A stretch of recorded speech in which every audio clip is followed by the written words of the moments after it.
All right, gents. Welcome to the night flight. We'll be taking off shortly. So, we've got a few things to talk about this evening. Boxing related stuff. We can also get into other things. Before we do all that, shout out to everybody in the live chat. Hope you're feeling good. Groovy this Saturday evening. Let's see who we got in here. Shout out to Kyle, Ibrahim, Jack, Dogboon, Rich, Paul, big up Paul, EJ, yes.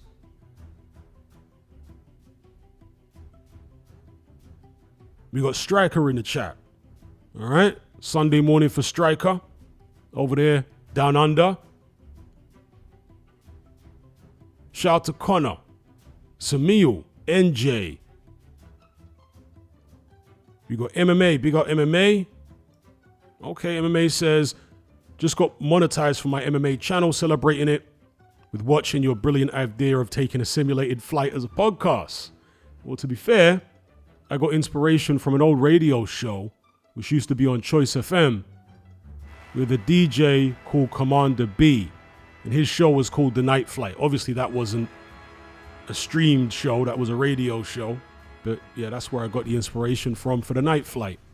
But obviously I added the actual flight visuals and all that. Shout out to MMA for your channel getting monetized. Big up.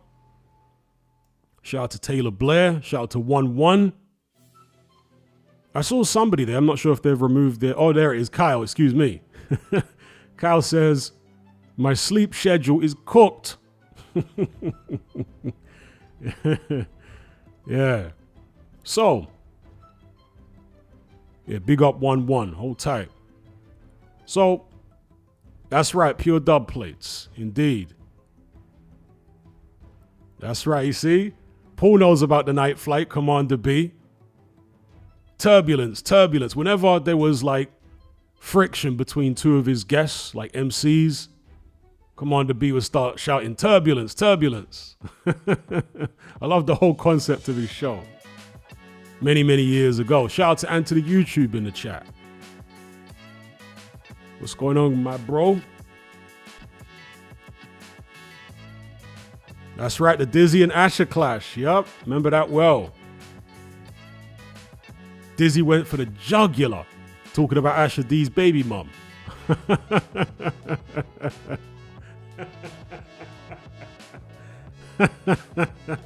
Yo, Dizzy went there.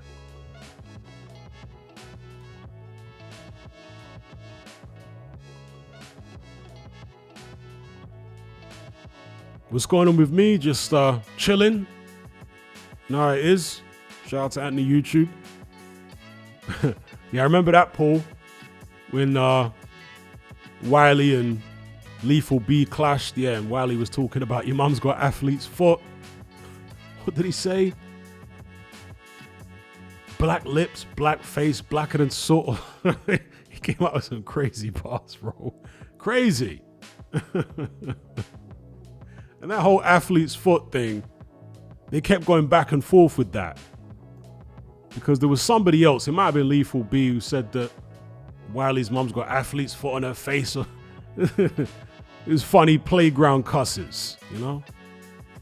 All right, so let's talk about some boxing stuff, first and foremost. In fact, I need to switch up some visuals on the fly here. Excuse the pun for the night flight. We'll come on to AJ versus Yoka in a moment, but I just need to sort out this. Because there has been a fight reported, I'm not sure if it's confirmed official, I don't think it is yet, between Arslanbek Makhmudov and Dave Allen. You guys heard about this fight? Just gonna sort out some visuals for it in OBS.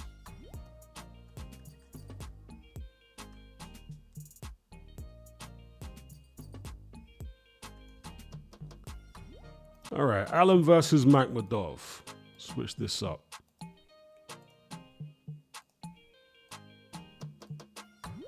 You can see the headline here.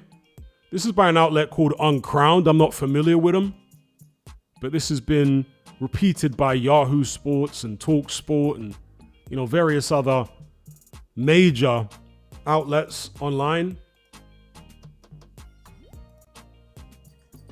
So yeah, I'm just sorting out the visuals and then I'll give you my take on it. Dave Allen actually put out a statement, I think, but I haven't been able to find it on his Instagram page. I'm not sure if it's on his X page or whatever. Because, you know, on Instagram, when somebody posts something in their, is it reel or whatever it is, the one that disappears after 24 hours or whatever it is, I think he might have posted it on that.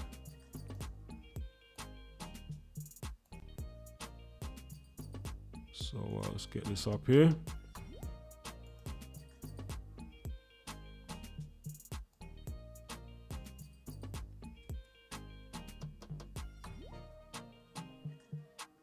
Getting their box rec pages up. Makhmudov box rec, Allen box rec. Yeah, I wanted to do this before I started the show, but I only remembered it last minute after I'd already pressed the button to go live, or else I would have done it beforehand and got it prepared. But you know, we're kind of loose pause on these night flight shows. You know, cool and breezy, warm and easy. There we are. All right, this is Makhmudov. Get his box rec up here. There he is, looking like Isaac Lowe's big brother. Look at that face. Try to tell me that don't look like a spitting image of Isaac Lowe. Both guys look like they escaped from, let me not say escaped. Both guys look like they ran away from an Amish community. Huh? Look at Makhmudov's face. Literally a spitting image of Isaac Lowe, but about a foot taller. Literally.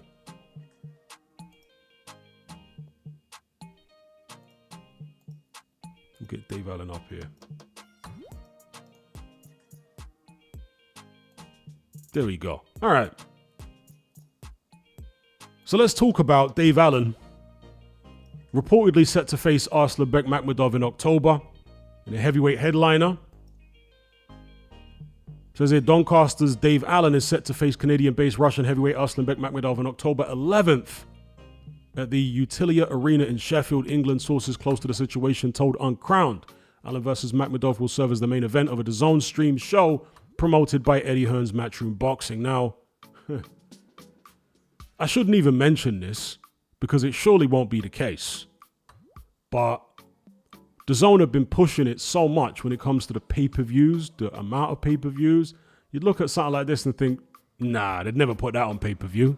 But you can't put anything past DAZN these days, you know? They're so foul with it. Constant pay-per-views. I know Turkey El Sheikh said he's going to stop pay-per-views, but that's for Ring Magazine and Riyadh Season shows. A standard Matchroom show, oh, they're still going to do pay-per-views. Eddie Hearn confirmed that. Anyway, let me not get lost down that rabbit hole. Dave Allen from the Status I Saw, talking about this fight, said he's been harassing Eddie Hearn for a fight ever since the Johnny Fisher rematch. And he said he's finally got a fight over the line. It's an interesting fight. It's a very random fight. It's a fight which, in my view, Dave Allen could conceivably win. Although, I would still make Makhmudov the favorite. He's very crude. He's not very good at all in terms of skills. We know he's vulnerable to the body. We saw that in the Ajit Kabayel fight. He's been beaten a couple of times. Let's get Makhmudov's record up here. He lost to, as I've already said, Ajit Kabayel, but then went on to lose again to Guido Vianello of all people. That's a really bad loss. He came back with a win recently in one round in Canada where he's based. So, yeah, I can see how Dave Allen could conceivably win, but I don't know. Makhmudov is big and strong, heavy-handed. He's still got some energy in him in the way he attacks. So it's an interesting fight. What do you guys think about it in the live chat? Shout out to Jay for the super chat. He says, best matchups on paper that were scheduled but didn't happen. Hay versus Fury is up there. Even Saunders versus Andrade is an underrated one. Okay. Saunders versus Andrade. Let me just check there's no other super chats because for some reason in the viewer activity tab, nothing's coming up. I don't think there is. All right. Fights that were scheduled but never happened. How about Derek Chisora versus Deontay Wilder? Anybody remember that? That was scheduled. They had a press conference, which Deontay Wilder didn't turn up to. But yeah, that was scheduled. Okay. Amar AJ Gaming says AJ is on a drugs ban until September. Okay. Have you got anything to substantiate that, or you're just making that up? If you've got something to substantiate it, hey, we can get into that definitely. In fact, I'll be making videos about that until the end of the month. In fact, probably beyond that, if you've got something to substantiate it. I feel like my tab has crashed there.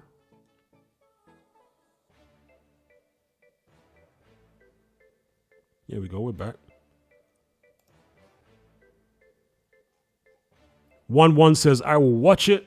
Yeah, it's a decent fight. Interesting style matchup, two brawlers. Samil says, Hatman, do you use Twitter? What is your IG handle? No, I don't use Twitter. And I haven't logged into my IG account for a year. I can't even remember what the name is. Some of my subscribers do follow me on IG, but I literally can't remember what the name of my IG handle is. When I'm looking on IG, I use like a secondary account, which has got nothing to do with my boxing content. And I don't post anything on the secondary account, so there's nothing on there for anybody to follow. My primary account, I haven't logged into that for, like I say, maybe a year or something. Very, very long time. Shout out to 1-1 for the super chat. Big up, sir. A lot of RIPs for Hulk Hogan. Amar J Gaming says, posted on Boxing 24/7. It's unconfirmed. I can't substantiate it. Okay. Rumors are rumors, you know. Could be true. But without anything to substantiate it, I wouldn't want to make videos about it. Do you know what I mean? That's how you end up getting videos taken down, legal letters and stuff like that.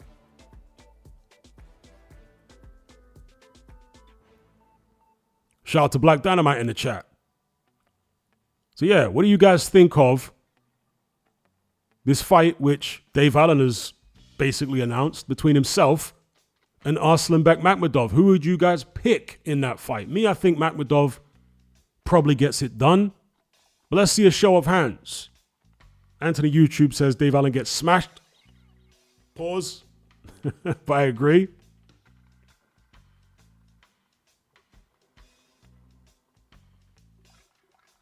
What do the rest of you guys reckon? Dave Allen versus Makhmudov. Who's winning that one?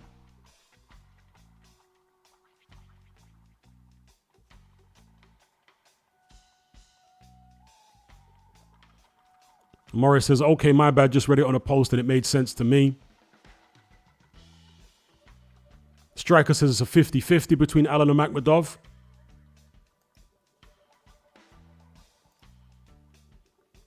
And there are some other random fights, which we'll get into in a moment.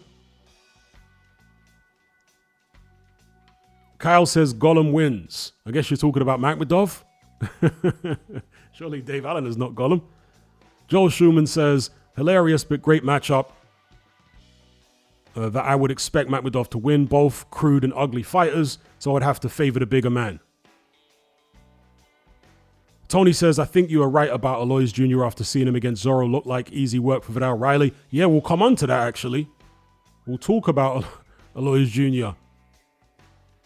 Paul says he's bored of Dave Allen. Striker says Allen's got a good chance. Makhmudov's not very good. Jay says, is Usyk the most technically skilled heavyweight of all time? If not, who could you argue is more technically sound than him? I think it will be difficult to argue that many fighters were more technically sound. He might be the most technically sound heavyweight. That doesn't necessarily mean he would beat every other heavyweight out there in history, but he just does everything correctly, everything totally textbook. And he makes very, very few mistakes. So he's definitely up there, in my opinion, maybe top 5 at the very least, most technically skilled heavyweights of all time, because there were very technically skilled heavyweights who weren't necessarily the best, because obviously with boxing, there's an element of physicality to it. It's not just all technique. So there have been some technically skilled fighters who didn't have the physicality to really carry them to the next level. I mean, Chris Bird was good technically. Michael Moorer was good. They're southpaws as well, right? Michael Moorer was very good technically. But Moorer was chinny. Chris Bird didn't have any pop on his punches. And Chris Bird wasn't as good technically as Usyk. Chris Bird used to slap a bit sometimes with his shots. You had guys like Jimmy Young in the 1970s, who was very good technically. Really a better technical boxer than Ali. Ali was athletically gifted and tough. But Jimmy Young was a better technical boxer. And if you compare Jimmy Young's performance against George Foreman to Ali's performance against George Foreman, you'll see what I'm saying. Jimmy Young, although he won over the distance with Foreman, he didn't stop him the way Ali did. For the most part, he had less trouble. He took less damage when he fought Foreman than Muhammad Ali did, you know? Again, owing to his superior technical ability.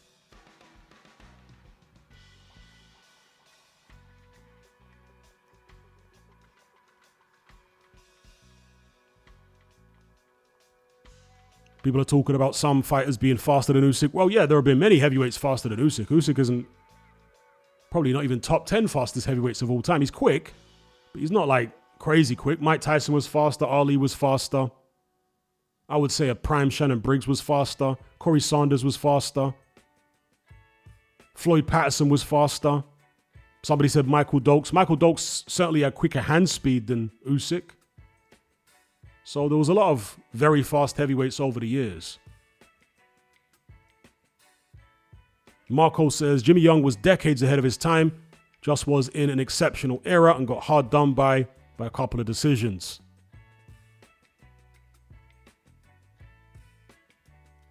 Marco says Larry Holmes was faster than Usyk.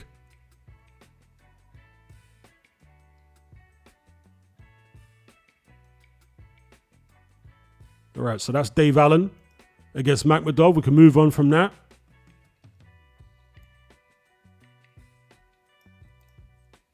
Next one here. You guys heard about this? Spencer Oliver said that he's heard a rumor, and you know he's very close to the AJ team. And the presenter on TalkSport that was with him said they've also heard the same rumor, which is that Anthony Joshua could be fighting Tony Yoka in his next bout. Curious fight this. It would seem like a comeback fight for Anthony Joshua, or although other people could see it as a crossroads match between the two Olympic gold medalists. Both guys, of course, won their Olympic gold medals controversially. Tony Yoka controversially against not only Joe Joyce in the final, but earlier on in that tournament, he had a very contentious, I think it was that tournament, very contentious decision over Filip Hrgović. And I've watched that fight several times, and for me, there's no way Hrgović lost. But yeah, contentious for Tony Yoka winning that gold medal, also contentious for Anthony Joshua. Not so much because of the Camarel fight in the final. I thought that was genuinely close and could have gone either way. But more so for his first bout in the 2012 Olympics against Erislandy Savon, which he blatantly lost. So anyway, that aside, these two guys squaring off is rumored. It could be happening. What do you guys think of Anthony Joshua versus Tony Yoka? Now, we think of Anthony Joshua as being past his best, or at least I do. Washed.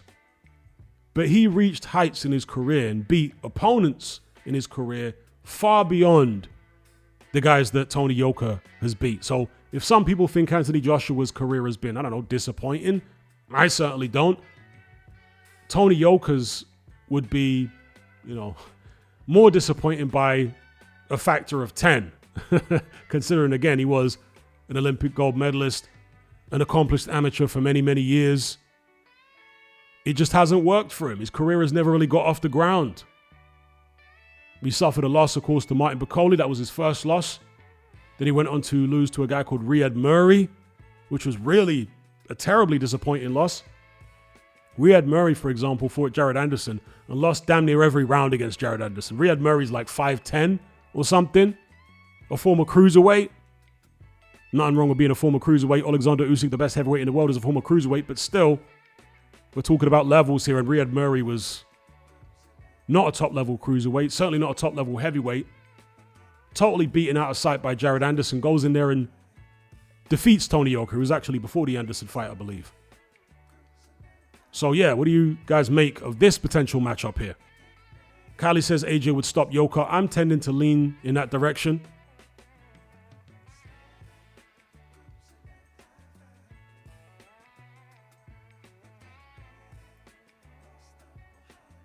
Paul says, poor AJ, man. Bloke is too lost. Yoka, loser, has to retire. AJ surely got him in it. I would think so. I mean, I think AJ needs to retire more than Yoka does, to be honest. Not because AJ at this stage is a worse fighter than Tony Yoka, but because AJ's made the kind of money that Tony Yoka hasn't made. And when you combine that with the fact that, in my opinion, he's washed up, why risk your health by continuing? Do you know what I mean? Whereas Tony Yoka, maybe he needs to continue. Maybe he needs to continue. Olympic gold medalist, never had a world title fight. Which former super heavyweight Olympic gold medalist turned pro and never actually fought for the title? I'm not sure I can think of one. Because Tyrell Biggs was the Olympic super heavyweight gold medalist in '84, and he had a world heavyweight title shot against Mike Tyson. Of course, Lennox Lewis was the Olympic gold medalist in '88, and he became a world champion. The next one after him would have been '92. I think it might have been a Cuban that won the super heavyweight Olympic gold in '92. In '96, it was Klitschko. After that, it was Aldi Harrison, and he had a shot at a heavyweight title against David Haye. Who won the super heavyweight Olympic gold after? In fact, let me get that up. That'd be an interesting thing to look at. Let's type it in here. List of super heavyweight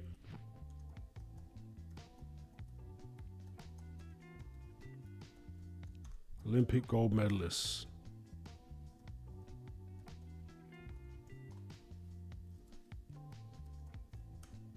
Let's see if it brings up a convenient list. Okay, randomly DAZN got a list on it. Let's have a look if this loads.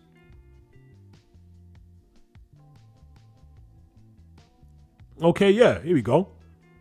So, of course. So, Tyrell Biggs in '84. As I said, Lennox Lewis in '88. Roberto Bellardo in '92.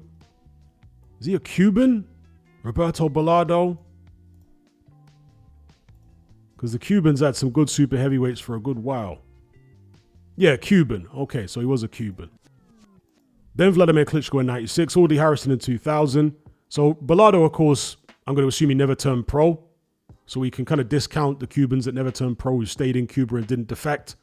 I'm talking about the ones who actually turned pro and didn't win, or didn't challenge at least for the heavyweight title.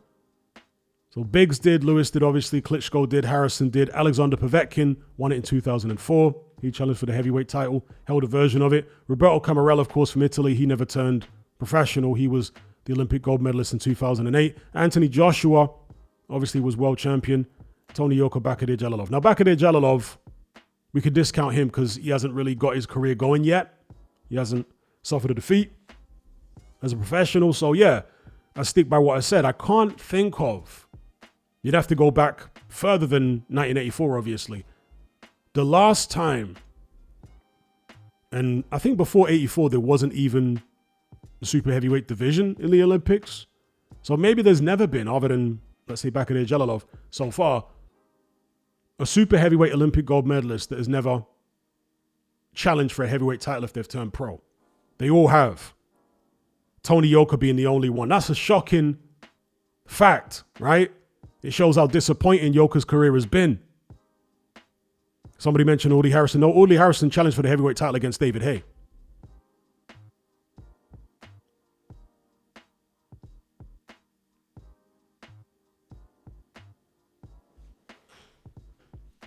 Joel Schumann says, how talented is Yoka?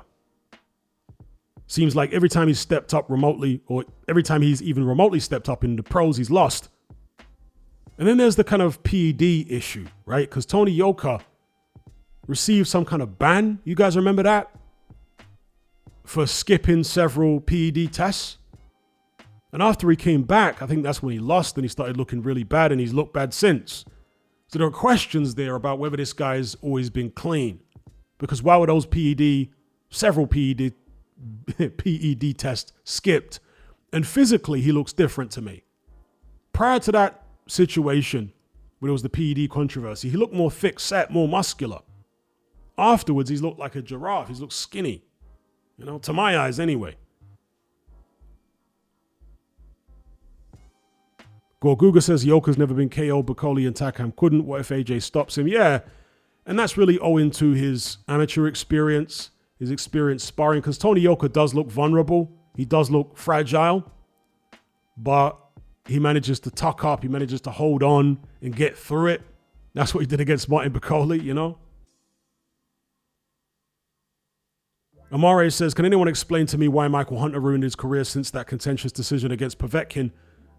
I think stupidity. That's why he ruined his career. He thought he was a smarter operator in the boxing business than he actually is. He parted ways with Eddie Hearn rather than going through the Filip Hrgovic fight, which Hearn won the purse bid for. And was it Hearn or? Yeah, I think it was Hearn that won the purse bid, but obviously Sauerland was involved in that as well. And he signed a deal with Triller when Triller were throwing silly money around, thinking he would, you know, become fantastically rich through the Triller deal. And simultaneous to that, he also split up with his longtime trainer, manager, Hasim Rahman, senior, not junior, obviously. And I think that was also part of his demise, because I think Hasim Rahman was a stabling influence for him. Hasim Rahman appeared to be like almost like a father figure. Obviously, Michael Hunter's actual dad, who was a professional fighter back in the 90s, he died years ago. And so Hasim Rahman, as an outsider looking in, appeared to be like a replacement father in some ways, a surrogate. Do you know what I mean? That's the way it seemed to look. And perhaps he came with the discipline associated with being a father figure. Maybe Michael Hunter didn't like that. Do you know what I mean? So anyway, I don't think splitting up with Hasim Rahman was good. His performances have gone downhill since that time. Maybe Hasim Rahman was taking too much money, more money than Michael Hunter was willing to pay him. But at the end of the day, some people are worth the money that you paid them. Some people are exactly what you need. And so maybe they're taking two cuts, one as a trainer, one as a manager. But, you know, you get rid of them, you get in cheaper people, you maybe become self-managed, and you're making less money because now you're fighting in obscurity. So the big cut, the relatively big cut that Hasim Rahman was taking was compensated for by bigger purses because of his better performances.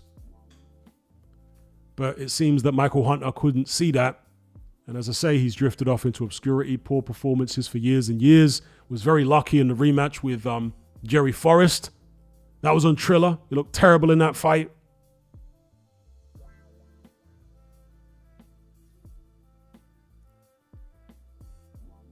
Kylie says, wasn't that after the Dave Allen fight? I think it might have been, yes, because he stopped Dave Allen, Tony Yoka. And funny enough, Dave Allen, out of all the people he's sparred and the people he's fought, the likes of Dylan White, Luis Ortiz,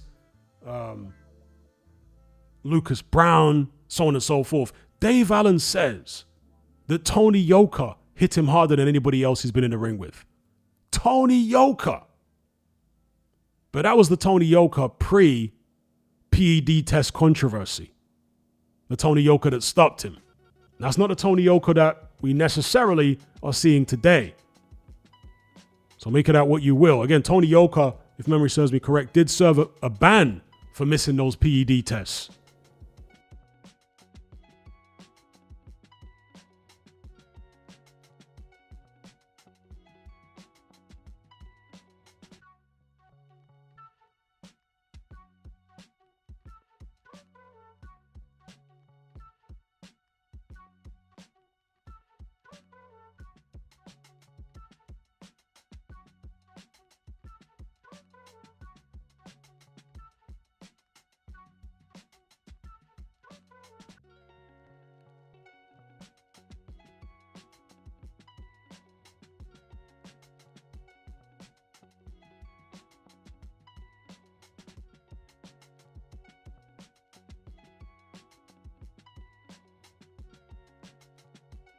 All right, peeps, let's talk about some boxing that happened earlier on. Alois Jr. against Ellis Zorro. Who saw this fight?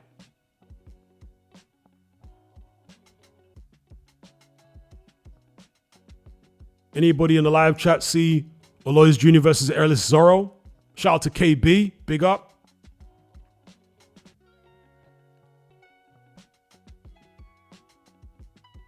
Kyle says is boxing big in France? Not really. Historically, kickboxing has been the main combat sport in France, right? I don't know how big kickboxing is today in France, but, you know, let's say a decade or more ago, kickboxing was really the one, and they had a very successful kickboxer called Jerome. I'm going to pronounce it in an anglicized way, right? Jerome Labana. Any of you guys familiar with Jerome Labana? He was a beast in kickboxing back in the days. Yeah? I think he still fights now. The guy must be pushing 50. He's still getting knocked about, but at one time he was a beast.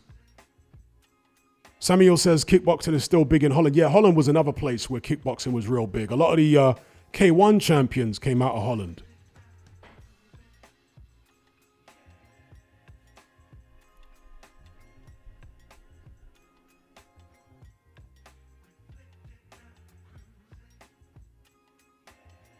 Cal says Cedric Doumbé, is that how you pronounce his name, is a kickboxing superstar in French. Yes, he meant to say France. Kylie says Jean-Marc Mormec is probably one of the best to come out of France. In terms of boxers, yeah. There was also the Tiozo brothers back in the 1990s who were good French fighters. If you want to go way back, Georges Carpentier. KB says Alois can't handle movers. He looked awful tonight. In my opinion, he lost clearly. Yeah, my impression of his performance was that, yeah, he can't handle movers. Because his previous opponent, David Jameson, stood right in front of him. And Alois looked good with a guy standing right in front of him. Ellis Zorro gave him some movement, and Alois Jr. was clueless about how to handle it. Nowhere near enough body punches, predictable attacks, wasn't cutting the ring off. And that's a problem for a fighter who is what, 5'11", 5'10", relatively short for a cruiserweight. No, he's going to need to seriously work on those skills of how to deal with movers. And Ellis Zorro is able to move, but his movement isn't even in the same universe as Vidal Riley. I said before the fight, I mean, it was after Alois Jr. beat David Jameson. I said, I still don't see him beating Vidal Riley. Vidal Riley's movement and coordination and rhythm and speed, I don't see Alois beating him right now, but if Alois continues to improve, perhaps I'll change my mind down the line. This performance certainly didn't do anything to change my mind. In fact, this solidified in my mind that not only would Vidal Riley beat Alois Jr. right now, it'd make it look easy, I think. It'd be a comfortable win for him. The fight against Ellis Zorro was a soporific affair. It wasn't entertaining at all. But, I don't know. Did Ellis Zorro deserve to win? Maybe. I was so bored by the fight, I wasn't scoring it round by round, because a lot of the rounds were so nip and tuck and there was nothing in it in terms of clean punches landed. I couldn't even be bothered to give the round to one guy or the other. One of those ones. So it was a boring fight. But in the second half, Ellis Zorro started winning some rounds relatively clearly because he was landing clean shots. But the first half of the fight, there was really nothing going on. Kyle says it's so early I can't type. Big up, Kyle.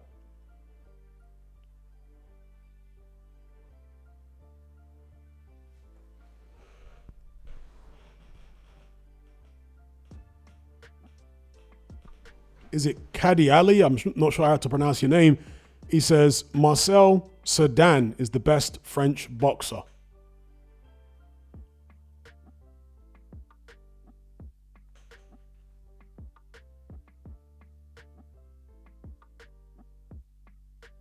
Black Dynamite says, I see Teofimo Lopez is heading in the same direction as Hunter.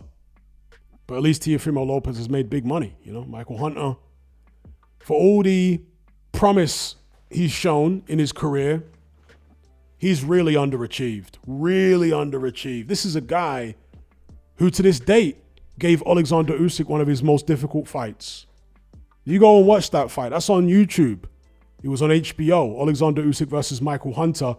That's one of the few fighters who actually managed to outbox Alexander Usyk for several rounds before Usyk did what he does. He wears you down with the feints and the movement and all that kind of thing. And Michael Hunter started to unravel in the second half of the fight, particularly in the final, let's say, quarter of the fight. He really unraveled. But Michael Hunter, a lot of talent, a lot of ability. But I don't think he really loves boxing. I don't think he ever really did. I think he's just one of these kids who has some talent and he's from a boxing family. And so that was just a natural thing to go into. Boxing, it's the family trade, if you like, right? But I don't think he ever really loved the sport. I think that's the issue with Michael Hunter. He just saw it as a way to make money because he was good at it, you know? And he was just looking to secure that bag. So early on in his career when he was with Hasim Rahman, yeah, he was taking dangerous fights. He took the unbeaten record of Martin Bakole.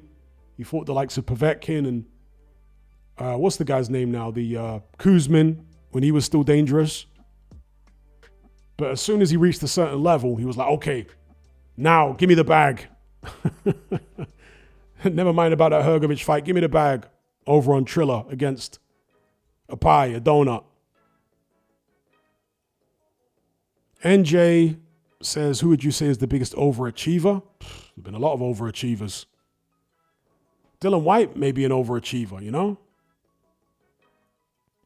Considering his lack of technical ability and particularly his lack of athleticism, Dylan White is one of the least athletic heavyweights I've seen.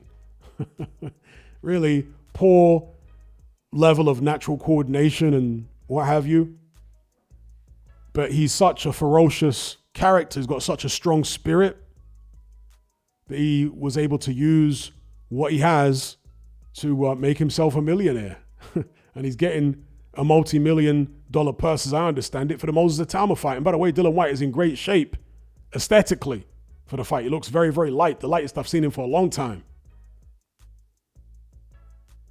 Shout out to 1-1. He says, Hatman, 5 fighters with the best chance of beating Usyk.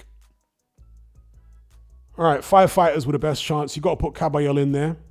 You got to put Joseph Parker in there. I would also put Bakary Jalilov in there, even though he's done nothing so far as a pro. I'll put a Tama in there. And who else? Best chance of beating Usyk. Let me think of another guy. I don't think it's Zhang. I don't even think it's Hrgovic. Who else would it be?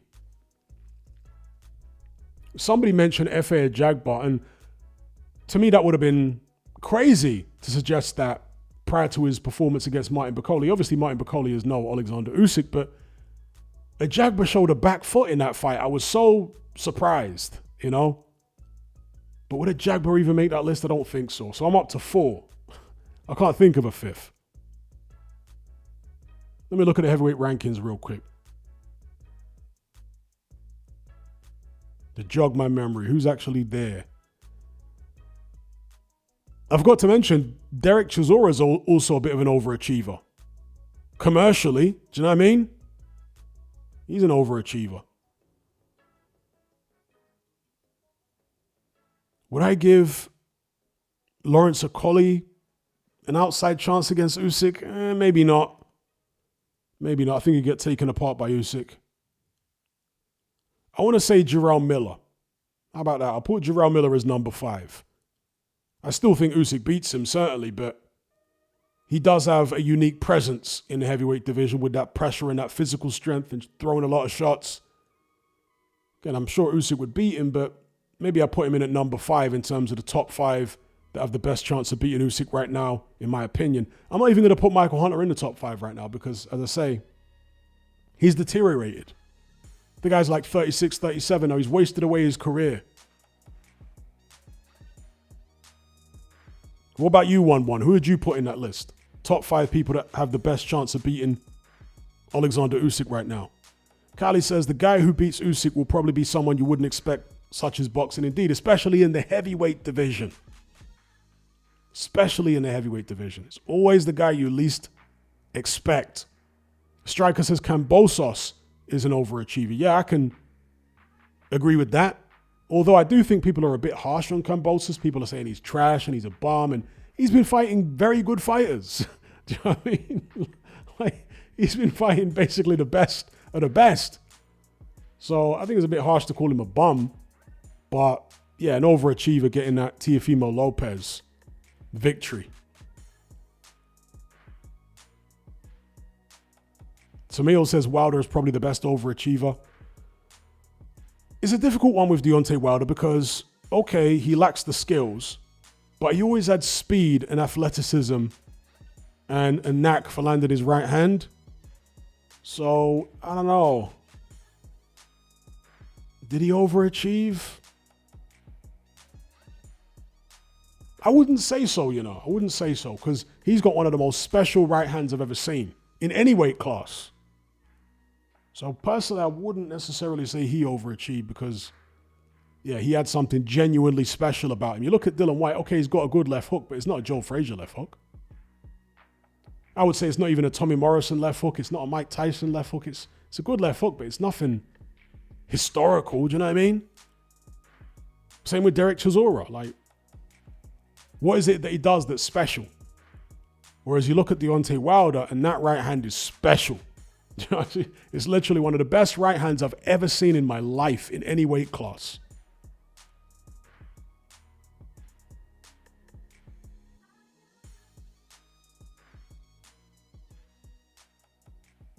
Warren Williams says no one will beat Usyk because he's going to have one more fight and then he'll be off. He's a man of his word. All right, we shall see. KB says, I remember watching Alois Jr.'s first pro bout when he was outboxed by a 1-0 Polish guy. I remember that too. That's when Alois still had locks. Did he have locks? I want to say he had locks. Or am I thinking of someone else? Did Alois Jr. have locks? Or at least twists or something? Why do I feel like he had locks tied back in a ponytail at one point? Did he or no? Maybe I'm thinking of someone else. But I remember him losing that fight anyway.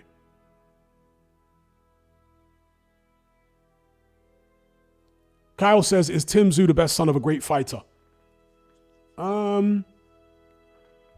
Is Tim Tszyu the best son of a great fighter?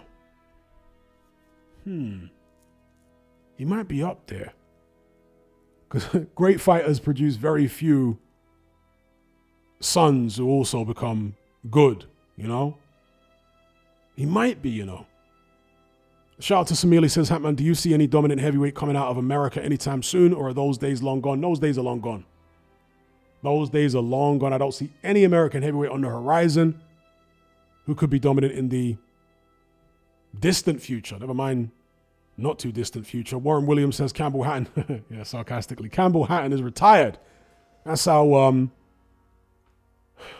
bereft of talent Campbell Hatton was. Eubank maybe. I mean, Tszyu actually won a world title. Eubank Jr. never did. But could you argue that Tszyu won a world title against relatively soft opposition? And if Eubank Jr. had such opposition, he could have won one. That's debatable. Kyle says Tim Tszyu is way better. Kylie says, could Conor pick up a strap in a very weak 147 division? I think so. And that's why I think he's made a mistake going for the Eubank Jr. rematch and fighting Eubank Jr. in the first place, to be honest. Okay, commercially it's big, but Conor Benn grew up rich. You would have thought the novelty of the novelty of living a luxury lifestyle wouldn't have as much of an effect on him, such that he would want to potentially sacrifice the best years of his career fighting a middleweight. You know? The guy grew up rich.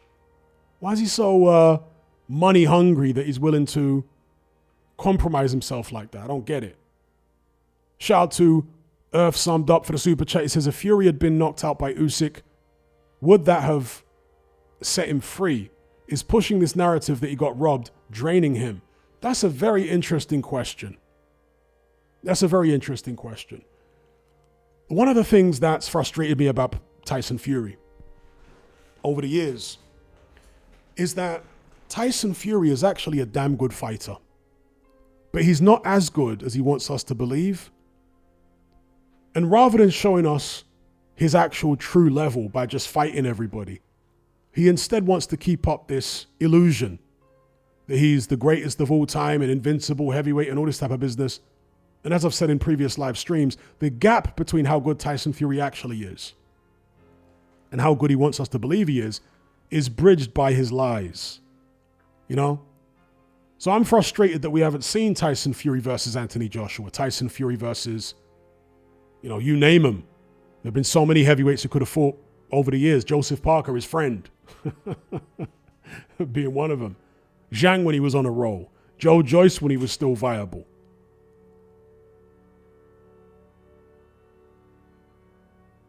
So yeah, that's been the frustration for me, is that Tyson Fury could have been involved in so many interesting fights, but keeping up this facade of being the invincible heavyweight has kept us away from those fights. Has it drained him? I don't know whether it's drained him, because lying comes so naturally to Tyson Fury that, I don't really think it negatively affects him psychologically, If anything, I think lying actually helps him. I think like some kind of energy vampire, he seems to benefit from lying. The only time it really backfired is when he fought Usyk. That stuff doesn't work. But against lesser fighters, all the lying and gaslighting did work. Shout out to Costanza versus Kramer. We've obviously got a Seinfeld fan here. Big up Costanza versus Kramer. He says, Canelo posted a pic today. He's shredded. I'm sure he is. Man's always shredded, right?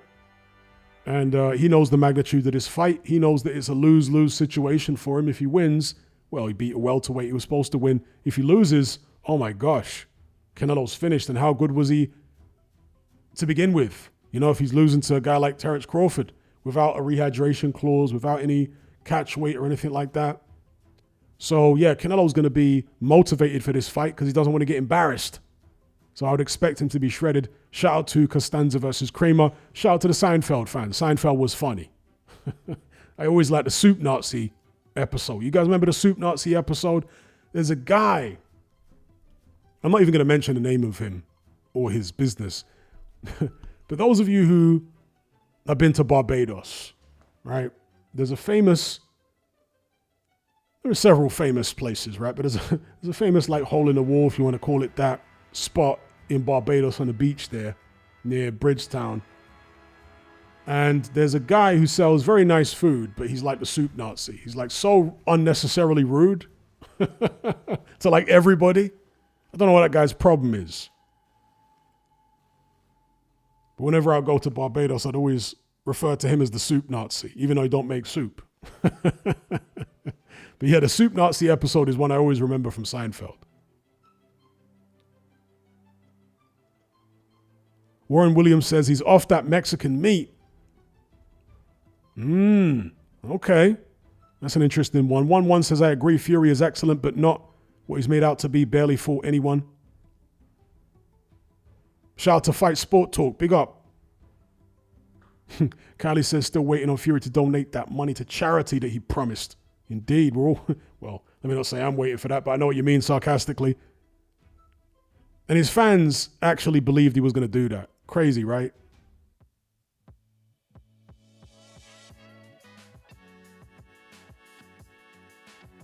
Shout out to Fight Sport Talk. He says, do you still have discussions on your show with smaller channels? Yeah, I haven't done a collaboration in quite a while for various reasons, but the main reason is just because of my erratic schedule.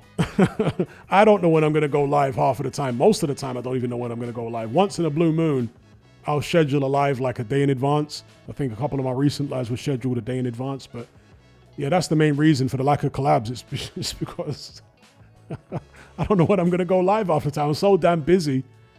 That's what it is. But if I do get some time, we can definitely collab again for sure. I just need to find some space in my schedule. I'll be moving to a different country in the not too distant future, in a couple of months' time. So we'll see how that goes if I get some more time when I'm there, because things are going to change a bit. With the country I'm moving to is a lot cheaper.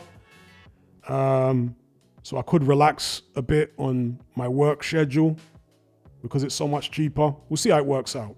And that will obviously allow me to do more live streams and collaborations with people and what have you. I'll be able to schedule things in advance more.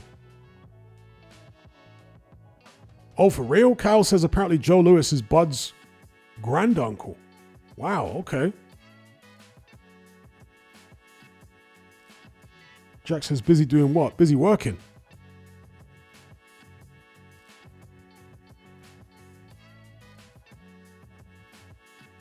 Warren Williams says, in all seriousness, I think Canelo is on drugs. They allow him because he brings so much money into the sport. Well, he's been popped before, right? He got popped. I forget what he blamed it on, but he apparently did a hair sample. And they say that's the best way to determine whether somebody's been on PEDs. And apparently he passed that test. You guys remember that? When Canelo did the hair sample, do you guys think that that was suspect as well? I don't know.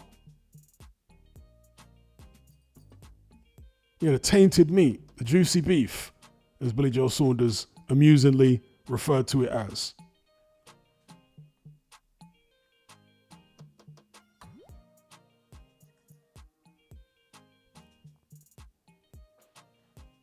All right, we can get into some other stuff aside from boxing if you guys want. If you want to talk about movies, music, we can get into that too. TV shows.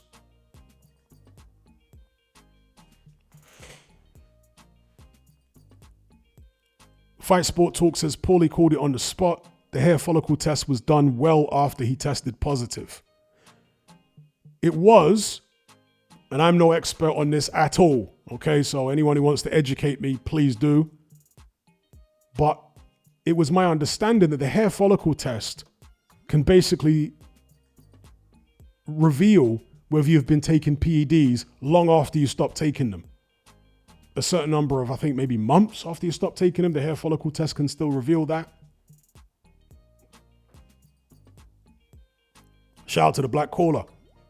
He says, Samil says, just watch Fantastic Four. Good watch, I thought.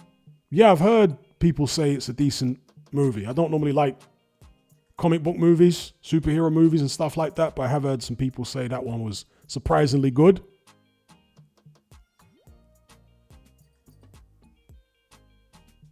Warren Williams says he popped and blamed it on Mexican meat. I'm not buying the hair thing because WBC let him do whatever he wants, and he had a couple of gift wins. Paulie knows Canelo is dirty. Camille says, Hatman, are you watching the fights? If you're talking about the Clarissa Shields fight, hell no. Got no interest in watching that. Is that a fight you're talking about, or is there something else on?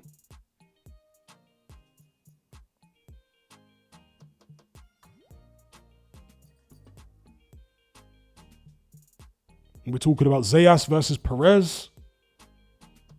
Guess that's happening.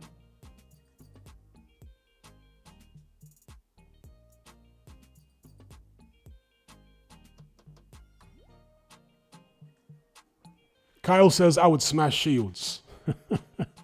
You know, a couple of years ago, Shields was at some UK show. And I was looking at Shields and I was like, okay, well, I don't like her face. And I don't like her personality. But her body at that particular time, in that particular outfit, looked quite decent. But I've had to take all that back and hang my head in shame after seeing some of the thumbnails of her weigh-in for the fight that she's having tonight. She looked horrible. I wouldn't smash that in a millennia of Sundays after seeing that. I wouldn't smash that, bro. Her body looked horrible at a weigh-in. Horrible.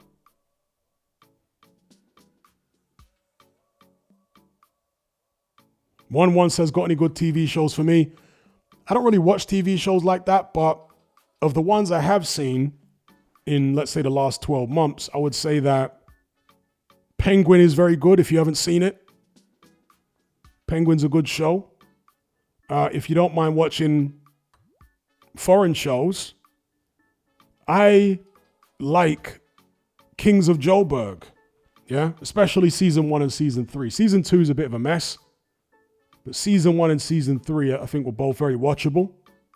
Funny, over the top, South African gangster series. The reason I don't normally like watching gangster stuff is because it's all very predictable and whatever, you know. Penguin has got a fantastic performance by Colin Farrell as the Penguin, which kind of drew me in because I did like his performance in the movie, The Batman. And Kings of Joburg has got loads of like supernatural stuff in it. So it's not just a gangster thing. In typical African fashion, it's full of like witchcraft and human sacrifice and all that, which makes it a bit different to like most Western gangster series and whatever. And it's done in a very over-the-top, farcical kind of way, I want to say, intentionally or unintentionally. So yeah, Kings of Joburg, that's on Netflix. You can watch that on Netflix. Kings of Joburg. And it's got some hot women in it. If you like eye candy, there's some hot women in Kings of Joburg. Okay, one's seen the Penguin. Yeah, Penguin's good. Luke Pine says, Gomorrah was class, but gang stuff is all the same. Maud Bland was awful, I thought. Yeah, I'm really not that interested in crime, gang-related series and whatnot, generally. There are a few exceptions, but for the most part, it just doesn't interest me.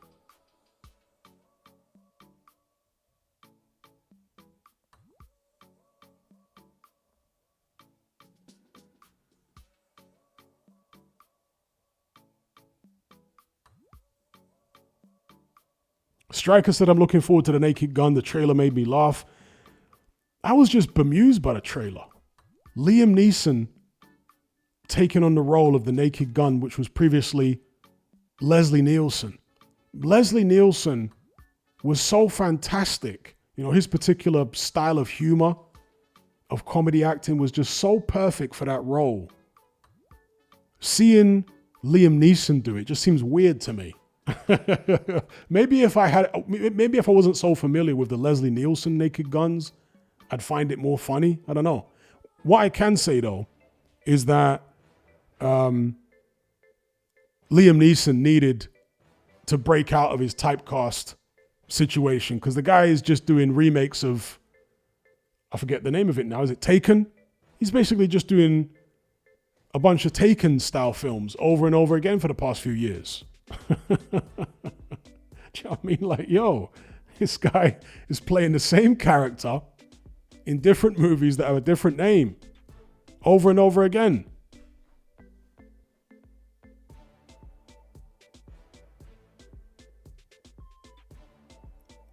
Samil says the upcoming Chris Nolan movie looks very promising. Can't wait. What movie is that? I think somebody has mentioned it before. What's the upcoming Nolan movie? Please jog my memory.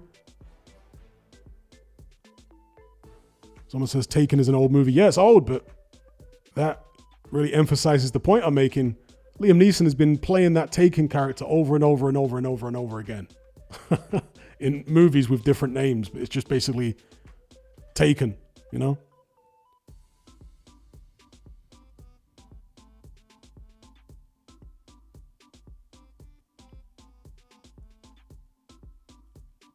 Striker says, I saw the Leslie Nielsen Naked Gun at the cinema. Damn, that ages me. And me too. I'm as old as dust as well.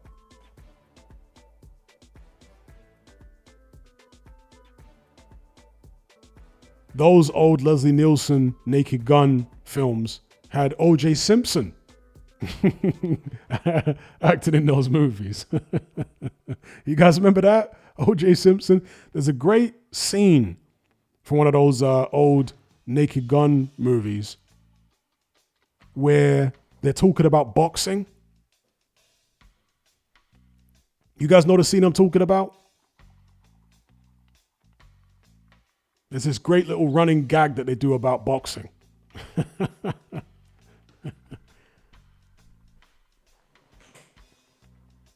Jay says they always have him do a phone call scene like it's his trademark. Yep. Camille says, Hatman, Jason Statham always playing the same character. Basically, yes.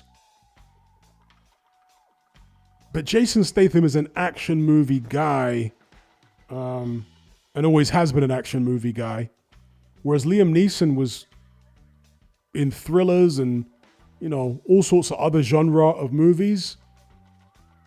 I mean, he was fantastic in Gangs of New York, although he only had a very short part because well, let me not give it away if you haven't seen it.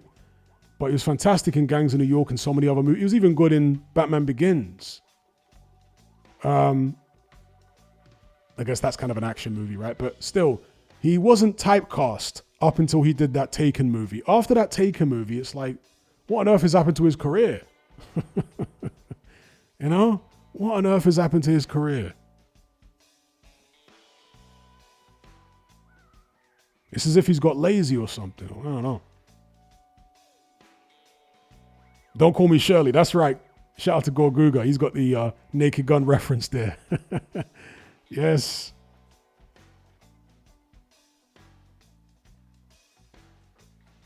One says Naked Gun was one of my mum's favorite films. OJ's wheelchair flip on the stairs killed me. Jay says, Hatman, do you like Steven Seagal and his Bushido? I was never a fan of Seagal. I never really understood why people liked his movies. Most of his movies were straight to video. That shows how old I am, using the term straight to video. After straight to video, it was straight to DVD. But yeah, most of his films are like straight to video.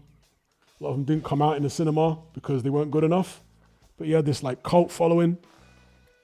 I never really got it. You know, this like overweight guy, looks like some kind of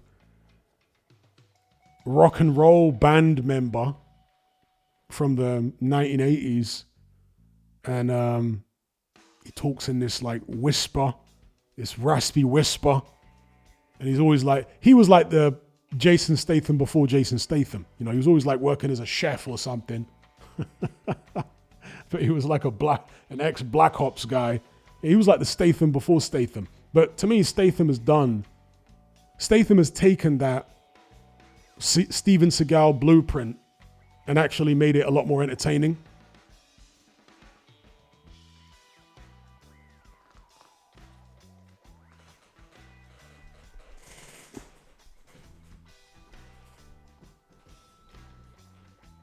That's right, Warren Williams, straight to the VHS. VHS only.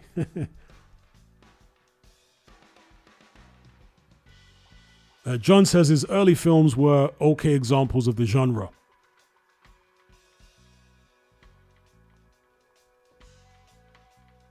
Black Dynamite says Star Wars as well. I'm missing context for that comment. If you want to provide some, bro. One says, I never liked Seagal even when I was a kid, and I like most fighting films as a child, but not his ones dry. I agree, because I grew up watching Arnie.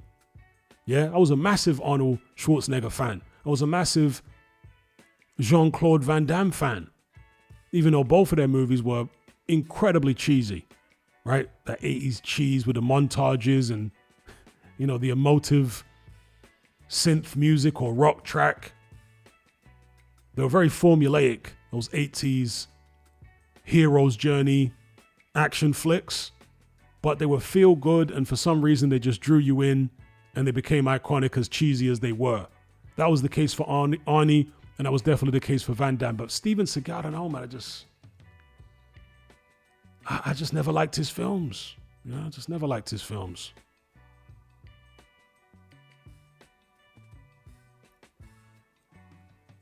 Warren Williams says, I grew up in the 90s, VHS and tapes was the thing. Yeah, I grew up in the 80s and the 90s. And yeah, tapes. The young people today will never understand the struggle, because those machines, be it your, you know, audio cassette player, your tape deck, or your VHS machine, could chew your favorite tapes up. You're always playing like Russian roulette. It was a horrifying feeling when you're watching your favorite tape, and then all of a sudden you would hear the machine start chewing the tape up. You guys remember that? And you're like rushing to press the pause button, and then you're ejecting the tape, and you're trying to like pull all of the tape out of the machine without it breaking. And even if you manage to get the tape out of the machine, right, that part of the tape is never going to be the same again. The picture's going to be all like staticky and messed up. And sometimes, of course, the tape would break. Sometimes you had to sacrifice the tape, especially in the cassette deck. You had to cut it, and that was always a heartbreaking moment. You know, if it was your favorite album or single or whatever it was, you had to cut it and then sellotape it back together. And of course, that would always be a weak point. Whenever you would play it, it would sound funky on that particular part of the track. And it could always snap again, and yeah.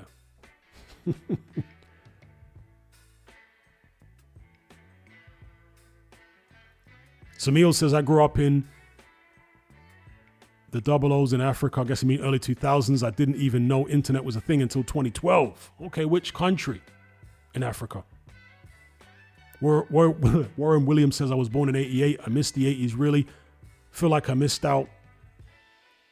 What was 80s like in London? Well, I didn't experience much of the 80s in London because me and my family only moved to the UK in the late 80s. So most of my experience of the 80s was in the Caribbean. But late 80s London still had its old, if you want to call it, charm, British charm to some extent, but it was also very rough. Late 80s London. There was a lot of poverty. You're talking about Thatcher Britain. It was dirty. That's one of the first things I remember about London, is how dirty it was, especially central London. Central London was so dirty in like the late 80s, early. It was so dirty. You go down Oxford Street and it was filthy, particularly the Tottenham Court Road end of Oxford. It's just, the gutters were just piled up with rubbish. The whole place was dirty and seedy back then. Very, very dirty. Okay, so Emil's from Eritrea. Yeah, we had Betamax as well, because there was the VHS versus Betamax war. Later on, you'd get the, what was it now? Blu-ray? What was the other one that was competing with Blu-ray? This was like decades later, but the VHS versus Betamax was early 80s, I want to say, that battle. And Betamax was actually better quality in terms of the picture quality. Betamax only had one reel of tape inside, whereas VHS got like 2 reels or 2 spindles. Is that the right way to describe them? Betamax apparently was better quality, but the tapes just weren't as long because the tapes are smaller. Right? Betamax tape is a lot smaller than a VHS tape. And Betamax was owned, I think, by Sony.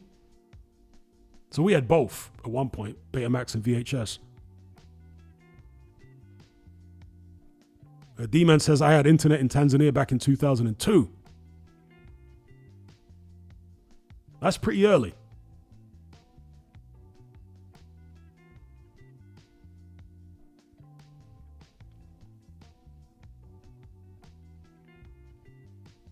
Striker says, remember using nail polish to stick tape back together? I don't think I ever did that, I don't think that trick was ever revealed to me. Of using nail polish to stick tape back together. I don't think I ever did that. No one filled me in on that trick. Cal says, I remember Vlad fought AJ. Everyone in my primary school was gassed. AJ did a lot for British boxing. Yeah, he definitely did. Warren Williams says, sounds like Birmingham now. We had a bin strike since January, longest I've ever known a strike to go on. Some parts of Birmingham really stink with the heat. Yeah, that's what I remember about London. Like central London, Oxford Street area, Soho, all around there was just dirty as hell. Brixton was dirty. Brixton was extremely dirty. Just rubbish strewn everywhere. Very, very dirty. In fact, if any of you have ever seen, because I always wondered how long London had been dirty for, if any of you had ever seen the Cray movie, the movie about the Cray twins, starring the two brothers, Gary Kemp and his brother, I forget the other, Martin Kemp and Gary Kemp, yeah? Spandau Ballet, basically. Any of you who ever saw that Cray movie, there's a line in there, I'm not sure if it was taken from real life, I don't know, but there's a line in there where the Cray twins meet up with like a New York mafia boss who visits them in London. And the New York mafia boss, and obviously this would have been in the 60s, right? The New York mafia boss says to the Cray twins, he's basically bigging up London. He says, it's so wonderfully dirty. So maybe London was dirty like that in the 60s as well. I don't know. I can tell you in the 80s, London was very dirty. Just a very, very dirty city. Much more dirty than it is. I mean, London is spick and span these days compared to the 80s, bro. 80s was dirty. It was just more impoverished back then. Kyle says, Brum stinks all year round.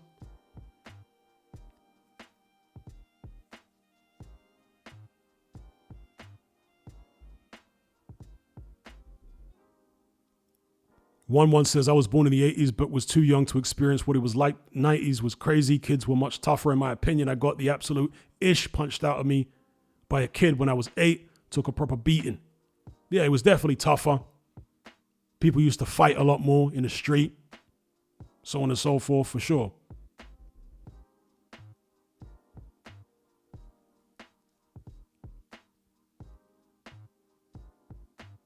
D-Man says, NYC is filthy. Filthiest Western city I've been to. Okay, that's interesting. I haven't been to NYC for many, many decades. But when I went there, it wasn't that dirty.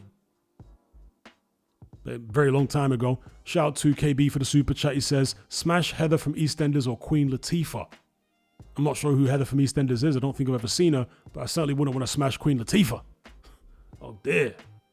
Hell to the no, no, no. Let me look up Heather from EastEnders. I know this is going to be a diabolical choice.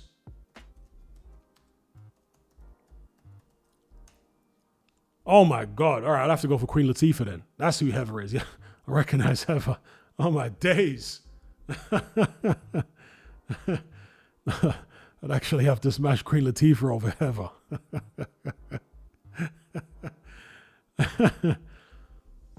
There's some people here that have a Greta fetish because Greta's been brought up again. NJ says Greta over Heather. Some of you man have got a low-key Greta fetish.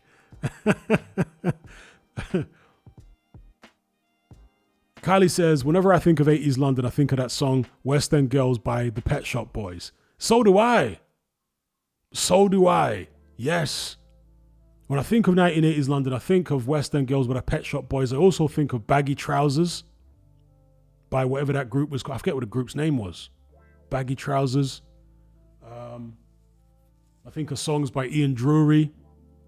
You know, I think of certain early Sex Pistols songs and stuff like Madness. Thank you, Andy P. Madness, yeah. That's what I think about when I think of 80s London. Egg and spoon race, primary school, those like temporary primary school buildings and stuff, even high school buildings. I forget what you call them now.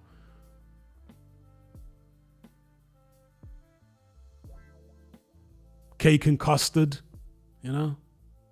baggy trousers. The huts. There you go. Yeah.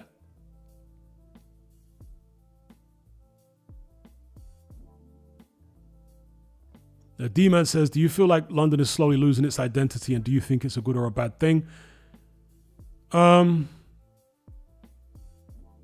It definitely is losing its identity.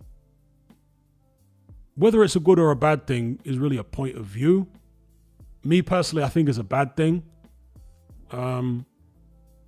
Because, I'm not on the level of a Chris Eubank Sr., but I do find like certain aspects of traditional British culture to be quite charming. Do you know what I mean? And London no longer has that, nor does the rest of Britain. But like some of the traditional aspects of British culture, like I say, were quite charming. And if you want an example of what I mean by the traditional aspects of British culture, so Harry Potter is really based on the old school British charm. Do you know what I mean? Like the Harry Potter films, that world that the Harry Potter films are based in was like a take on how England, but specifically London, used to be. Do you know what I mean? The kind of vibe, at least in certain parts of the city. Anthony YouTube says the intro to Austin Powers is the funniest depiction of London. Yeah. Austin Powers, played by, God, what's the guy's name? He plays Austin Powers, the Canadian actor. Why have I forgotten his name?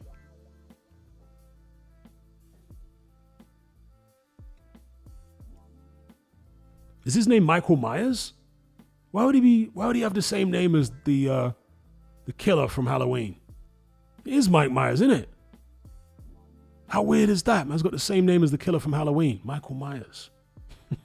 But he's an Anglophile as well. He loves all things English. That's why he can do a really good English accent. That's why he made Austin Powers. He's really into the English stuff. Callie says British humor is pretty unique. Another thing from the 1970s and 1980s was the Carry On movies, which were racist as hell, but were very entertaining.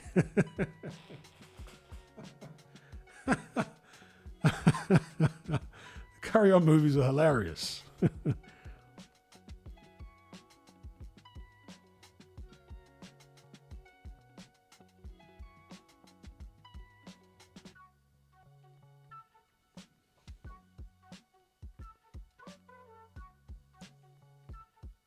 Yeah, Monty Python was funny. Yeah. Monty Python. 40 Towers with the poor, long-suffering Manuel, a Spanish, what was he, bellboy, whatever, however you describe him.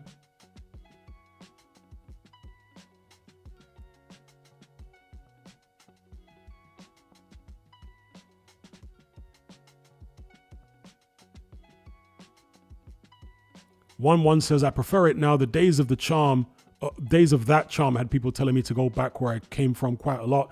Yeah, there's absolutely no doubt that it was a far more hostile time towards foreigners. But there's pluses and minuses to everything.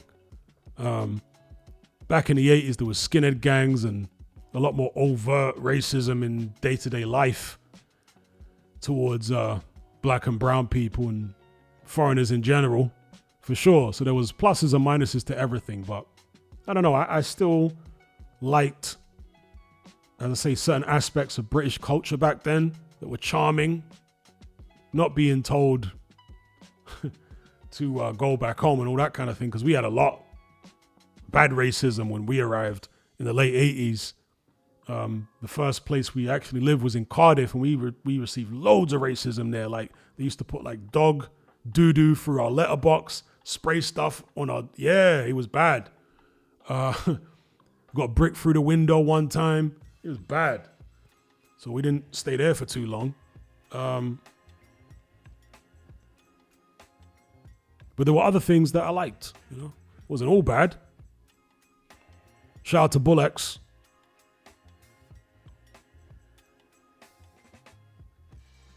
Black Dynamite says, what do you think of Peep Show humor? I think it's hilarious. Yeah, that was also part of the kind of... How would you describe that aspect of British humor? Because British people compared to, let's say, the French, kind of conservative, maybe characterized as being sexually repressed. Do you know what I mean? Along with the Germans. And so that gave birth to things like Peep Show humor and Carry On movies and all that type of business.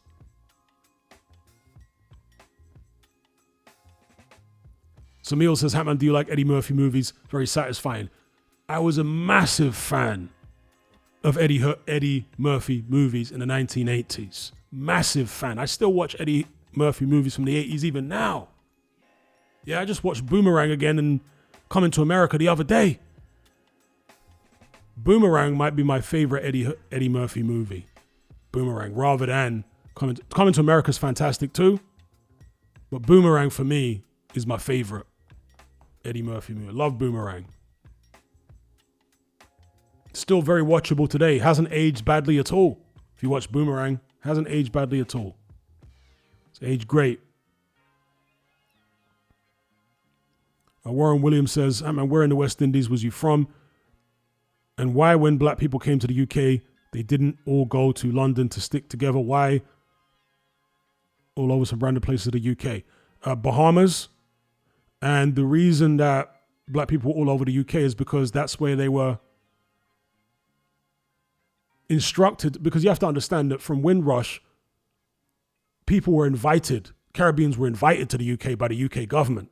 There was basically a program of getting people out of the Caribbean into the UK. Because this is after World War II. The country basically needed rebuilding, right? Not just because of the physical damage, but the economic damage that was done. So they basically were bringing in cheap labor from all over the British Empire. That's how it started out. Yeah. It was getting the cheap labor from different corners of the empire into Britain to rebuild it. And in that process, people were just getting sent to various parts of the country. They were getting sent to Liverpool. They were getting sent to Manchester. They were getting sent to Birmingham. There were, some of them in London and stuff like that. And once these places established black communities, then that's the natural thing that people do, right? They've got a relative who's over in Birmingham. And when subsequent generations who weren't necessarily sent to these areas arrive in the UK, well, they're naturally going to go to where the pre-existing black communities, Caribbean communities already are. So it's as simple as that. Yeah, shout out to Warren Williams. Yeah, I did nearly see Eddie Herndon a couple times instead of Eddie Murphy. D-Man says, what about Tyler Perry movies? Well, I know that's a sarcastic question. I definitely am not a fan of Tyler Perry movies. Bullock says Boomerang. Yep, Boomerang was a great film.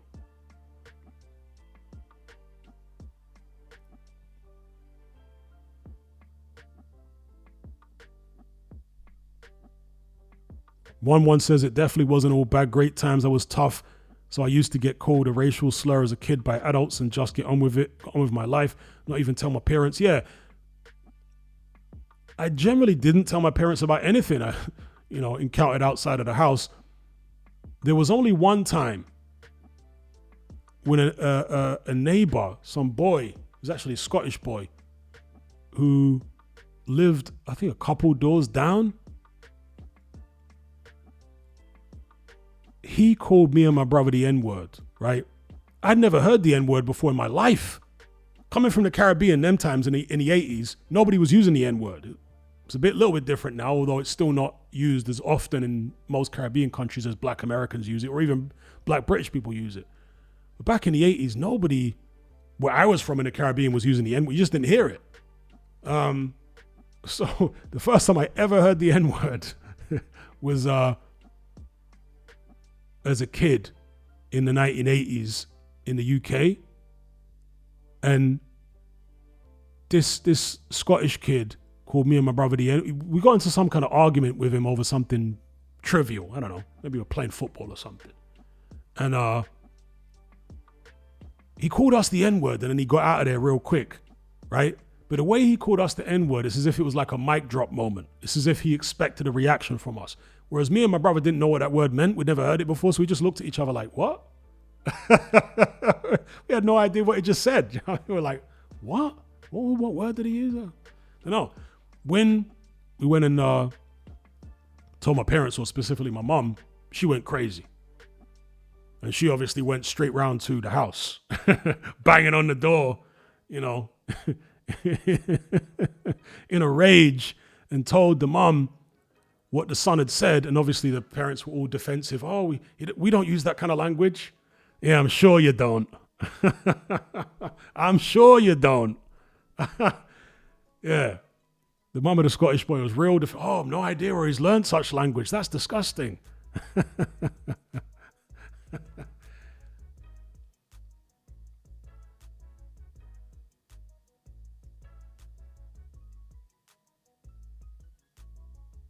Andy P says, Coming to America, Trading Places. Trading Places is another great Eddie Murphy film from back in the 80s. Yeah, I like Trading Places. And there's a connection between Coming to America and Trading Places, which I'm sure you know. The connection between Coming to America and Trading Places.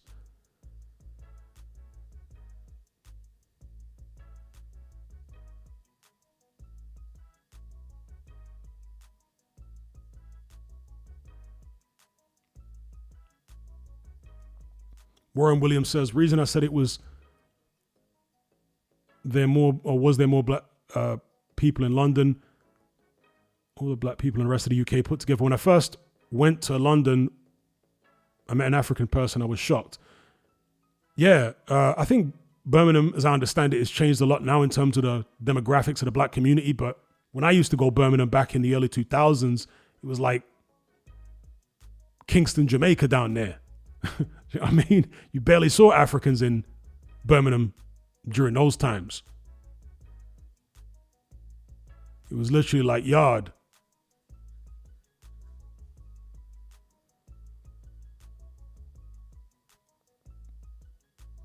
Esther A says director.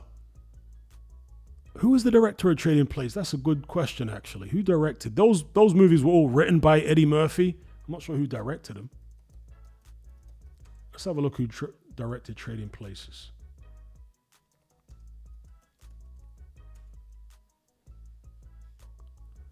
Trading Places, a 1983 American comedy film directed by John Landis. All right. John Landis.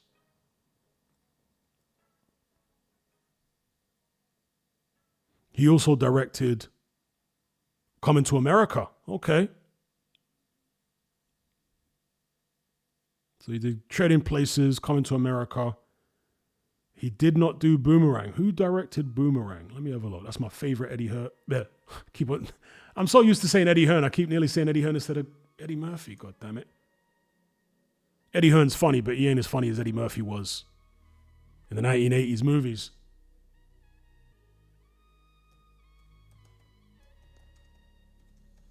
The Boomerang film had an ensemble cast. Eddie Murphy was in it. Martin Lawrence, Chris Rock, Halle Berry. Who else was in it now? Robin Givens. Yep, Robin Givens, Mike Tyson's ex-wife, was in it. And she was very good in it. Who else was in it now? John Witherspoon, the legendary John Witherspoon, was in it. Ensemble cast. Great film. So let's have a look here. Oh, also Grace Jones, the model from Jamaica. She was in it. She was great in it. As like an obnoxious catwalk model. An iconic performance, actually. So Boomerang came out in 2002, rather than the 80s. The other Eddie Murphy movies from the 80s, Trading Places and Coming to America, whereas Boomerang was in 92. It was directed by Reginald Hodlin. Never heard of him before. Reginald Hodlin. Okay, this guy apparently directed House Party. All right.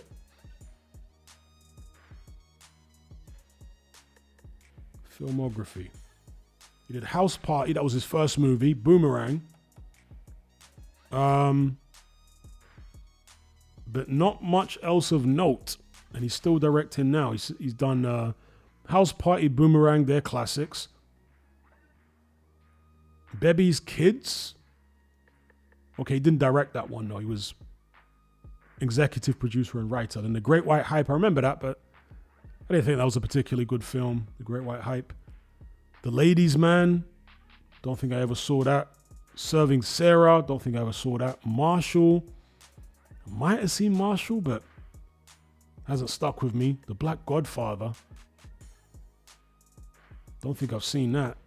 Safety, ain't seen that. Sydney, I haven't seen that. I guess that's a documentary. And Candy Cane Lane,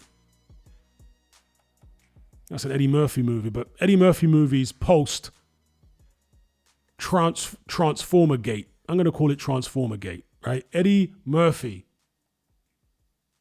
was picked up by police at like 4 a.m. with a Transformer hooker in his car. And if you guys go and see the news report on that incident, this is in the 90s. You guys go watch the news report. Eddie Murphy is trying to win an Oscar with his performance.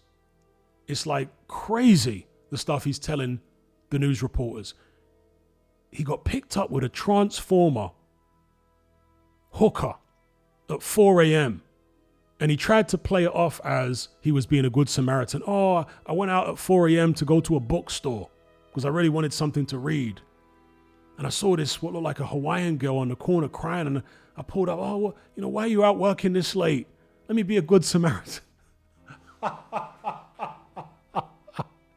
I mean, what a ridiculous cover story.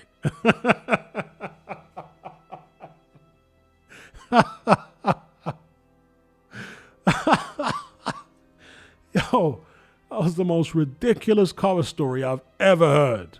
Huh? And Eddie Murphy's never been the same since. His demeanor has been different since. He doesn't have the same energy in his movies or in his interviews. He's weird now. Eddie Murphy's got weird, sinister eyes ever since that time. He's not the same guy anymore. The pre-Transformer Gate Eddie Murphy was a different person somehow. I'm not sure why or what went on there, but yeah. And his movies haven't been as good since.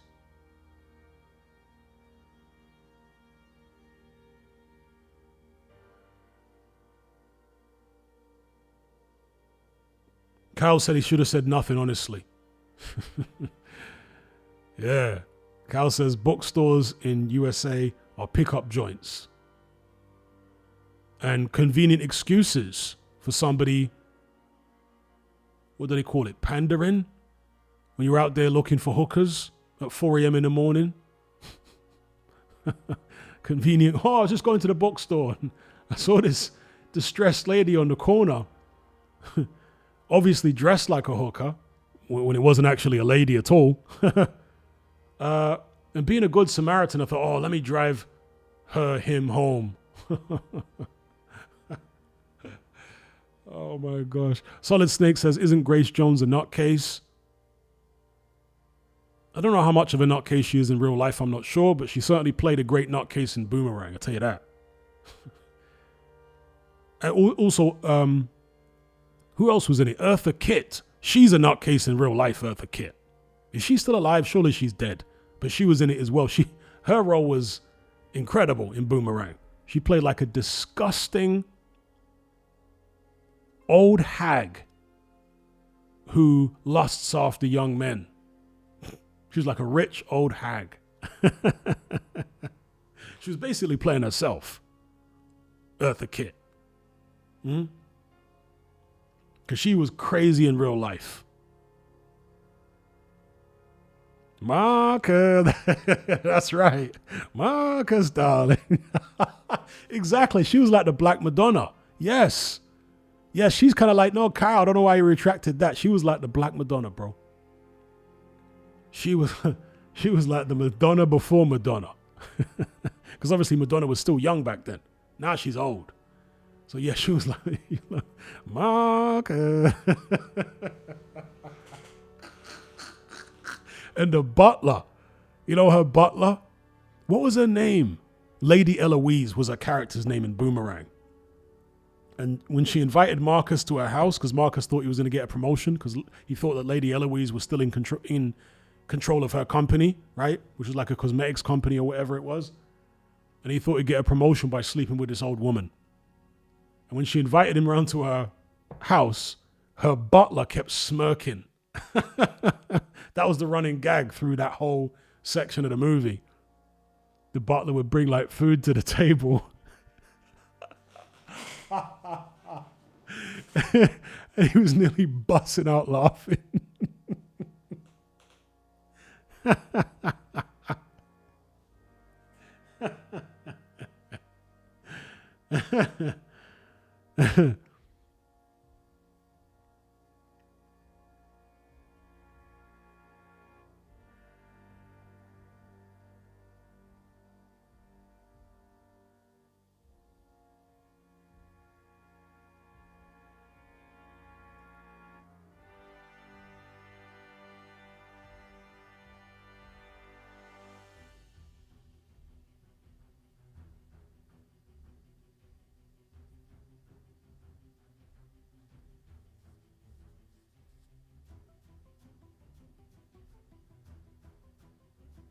Oh, for real? I never knew that.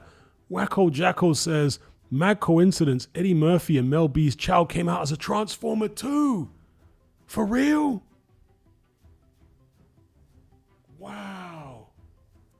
Kylie says, wasn't Eartha Kitt in the original Batman series? Well, was she in the Batman series?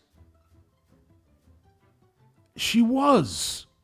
I think, yes, she was. She was Catwoman. You're right. Yeah, she was. She was. Eartha Kitt, crazy as hell, bro.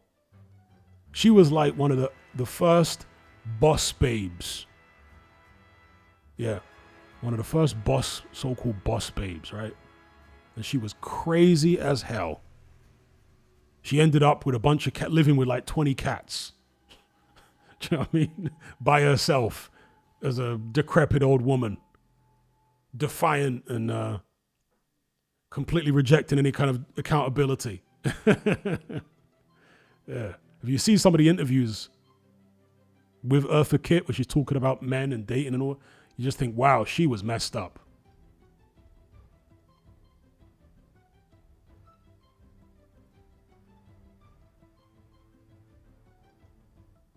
But like I say, she basically played herself in Boomerang. Yeah, she played herself. That's why it was such a great performance, because she was playing herself.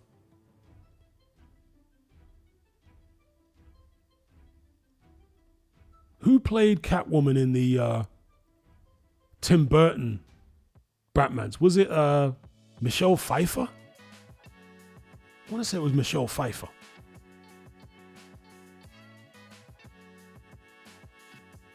Michelle Pfeiffer was very good in Scarface. Okay, yeah, it was Michelle Pfeiffer. Yeah, Michelle Pfeiffer was great in Scarface.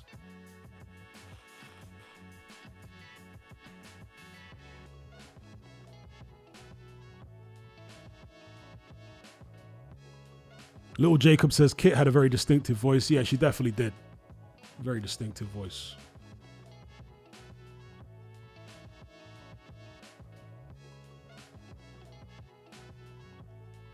Because the character that Michelle Pfeiffer played in Scarface is like,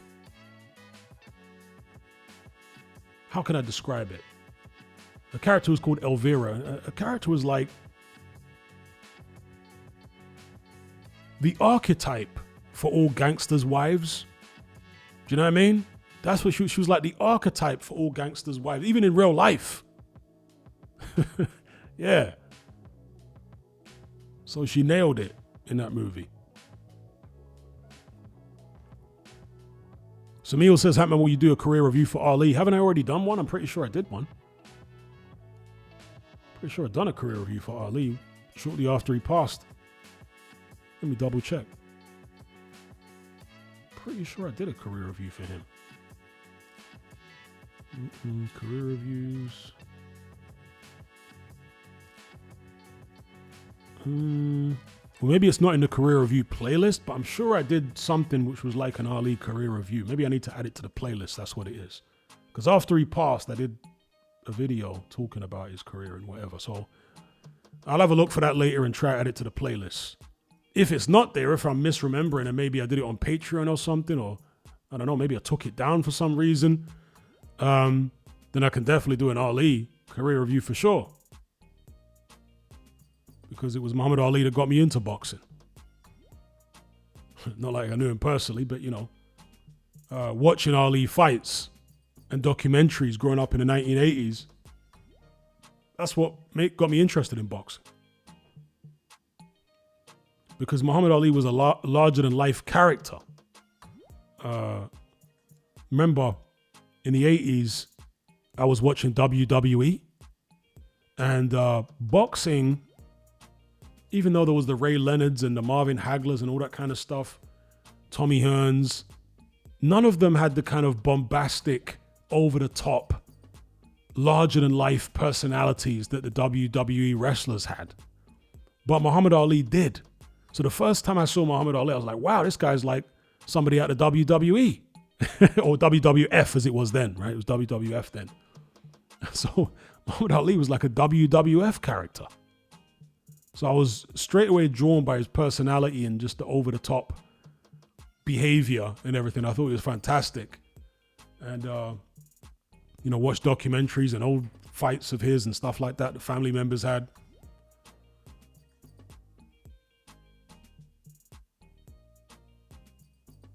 Fight News says, I feel like everyone used to act like Ali back in the days. I definitely did. Growing up, I was behaving like Muhammad Ali in a school playground. Literally thought I was Ali. So that was the first person I literally tried to be, was Muhammad Ali as a kid. After Muhammad Ali, I tried to be Ice Cube. I literally thought I was Ice Cube for a while there. This would have been in the very early 90s. I literally thought I was Ice Cube because I believed Ice Cube was everything he claimed to be on his records, right? America's Most Wanted, Death Certificate, Predator, all that. And then I went for a phase where I thought I was Mike Tyson for a little bit. Yeah.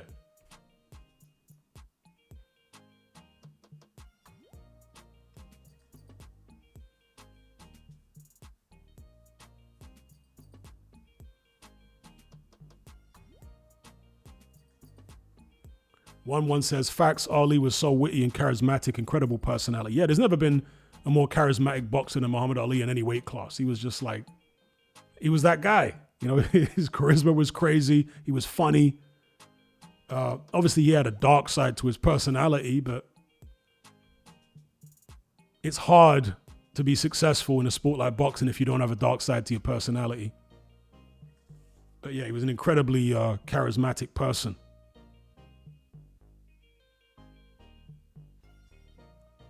Striker says, Ali got a lot of inspiration from a wrestler named Gorgeous George in the 1950s. Yeah, I've heard that actually. Yeah, I did hear that. Which would explain why he was so much like a wrestling personality, Because as I say, as a kid, I was such a big fan of wrestling.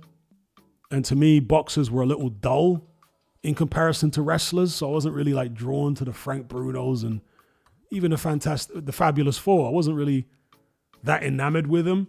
But when I saw Muhammad Ali for the first time, I was like, okay, that's my guy.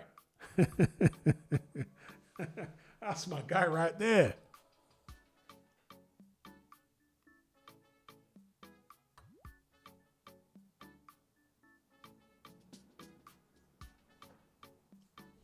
Ace 99 says, Usyk would have beaten Lennox Lewis. I think Lewis is overrated. He fought Tyson was finished. Well, yeah, he fought Tyson when Tyson was finished, but Tyson rejected the Lewis fight much earlier on in his career, and Lewis fought many other people. So I certainly don't think Lewis is overrated. Lewis beat God knows how many world champions. To go off the top of my head, past incumbent or future world champions when Lewis fought them would have been Mike Weaver. That might have been the first former world champion he fought. Tony Tucker. Frank Bruno would go on to be a world champion. Oliver McCall obviously fought him twice. Tommy Morrison. Ray Mercer. These are all, again, either at the time when Lewis fought them, past, present, or future world champions. Tommy Morrison, Ray Mercer, Hasim Ratman, Vitaly Klitschko, Shannon Briggs, Andrew Gallotta never held a world title, but he was like ranked number 2 in the world at the time. He just beaten the living daylights out of Riddick Bowe twice. Lewis done him in a round. So on and so forth.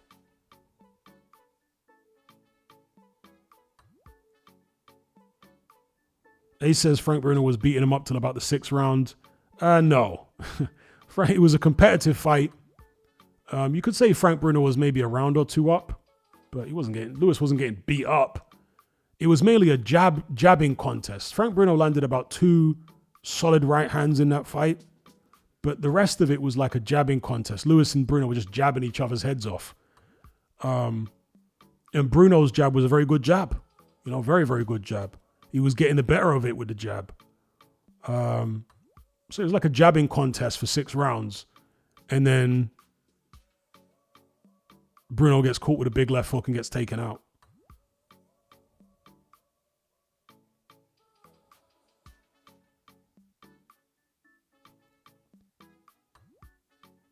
Little Jacob says Ali didn't have much of a formal education, but despite that, he was able to debate with learned individuals.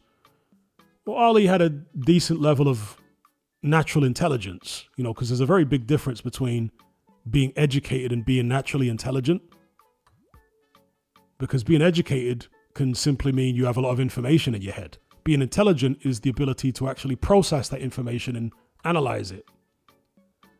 And so I would say somebody like Tyson Fury is pretty intelligent naturally, even though he's not particularly educated. He's got a fairly high level of natural intelligence. Tyson Fury, Ali was similar, right? Even though he wasn't educated, he had a pretty high level of like natural intelligence. You might even call it emotional intelligence, dealing with people and debating skills and all that kind of stuff. Ali was a quick-witted individual, could think on his feet.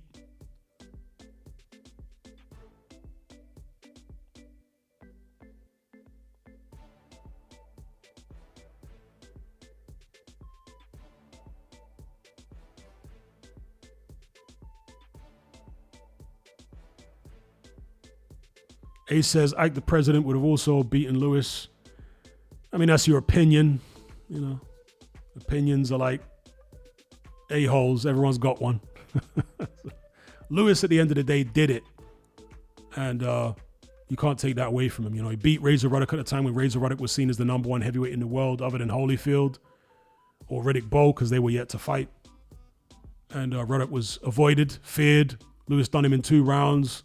Beat Tony Tucker, beat Frank Bruno, lost to McCall, came back, had a couple of nothing fights, then fought.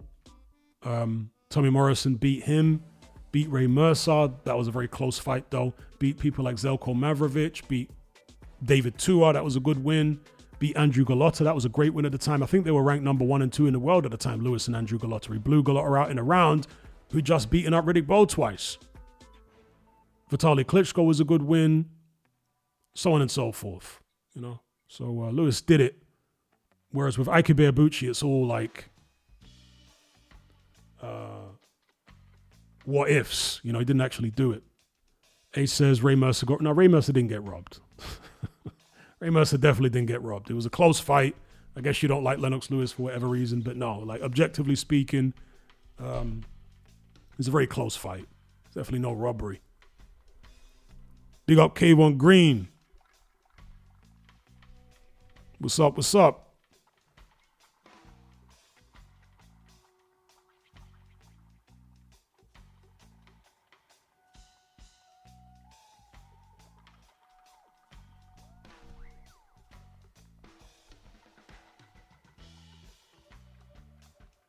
The Lewis Mercer fight was a very good fight. furious exchanges.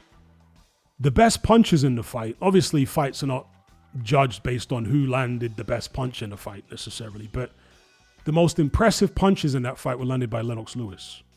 If you ever go back and watch the fight, or even look at the fight highlights, like the best shots, the most memorable shots were all like landed by Lewis. And I remember Ray Mercer saying he was surprised by how tough Lewis was, because he thought he was going to go in there, hit him on the chin with one shot and the fight would be over. He thought he was going to do to Lewis what McCall did. And Mercer after the fight said, yeah, Lewis surprised him by how tough he was.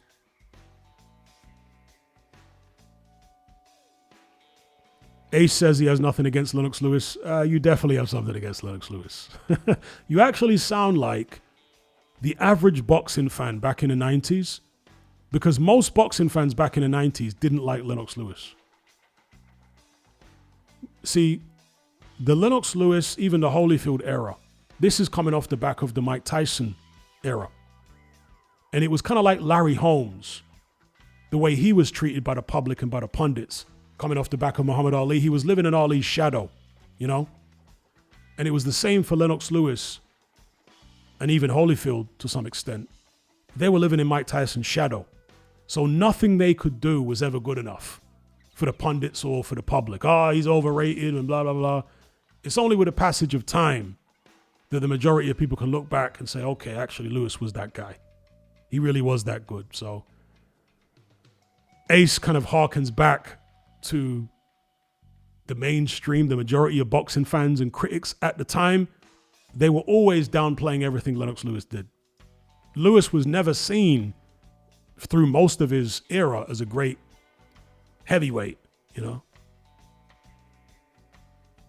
It wasn't until the very, very end, when he'd literally cleaned out the division, then people were like, oh, okay, maybe he's good. Andrew Grimbass says Lewis got sparked by bums. Usyk doesn't get sparked by bums. Well, Usyk's only fought, 8 fights at heavyweight? And in world title fights, he's fought 3 different guys. Lewis fought 17 world title fights. So, you know, heavyweight boxing is perilous. As much as Lewis got sparked by bums, as you call them, he beat better fighters than the guys who beat him, right? Lewis beat the likes of Evander Holyfield, who's better than Hasim Rahman or Oliver McCall. He beat the likes of Vitaly Klitschko, who's better than those guys, so on and so forth.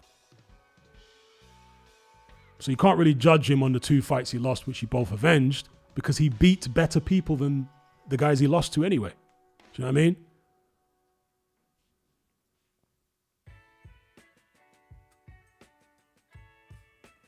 A says Usyk cleaned out cruiserweight and heavyweight. He cleaned out cruiserweight. He beat the top guys at heavyweight, but he doesn't have the body of work at heavyweight that a Larry Holmes, Mike Tyson, Lennox Lewis, etc. had. Again, Lewis had 17 world title fights. I'd like to be able to see Usyk have that many world title fights and see if he can keep up with that type of longevity, you know? Because when you fight that many times at heavyweight, at world level, guess what? You're probably going to get chinned at some point. Because you're dealing with massive guys, you know, all kind of different styles. You're probably going to get chinned at some point. Most of the heavyweight champions got chinned at some point in heavyweight title fights, if they had enough of them, you know? Usyk hasn't had that many world title fights at heavyweight for that risk to actually happen, you know?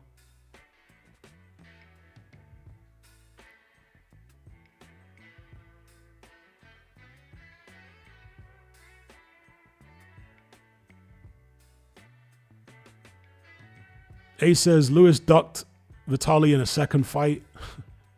Well, yeah, he did say he would fight a rematch with Vitaly and never did, but he beat Vitaly fair and square the first time, so it's still a win on his resume, isn't it?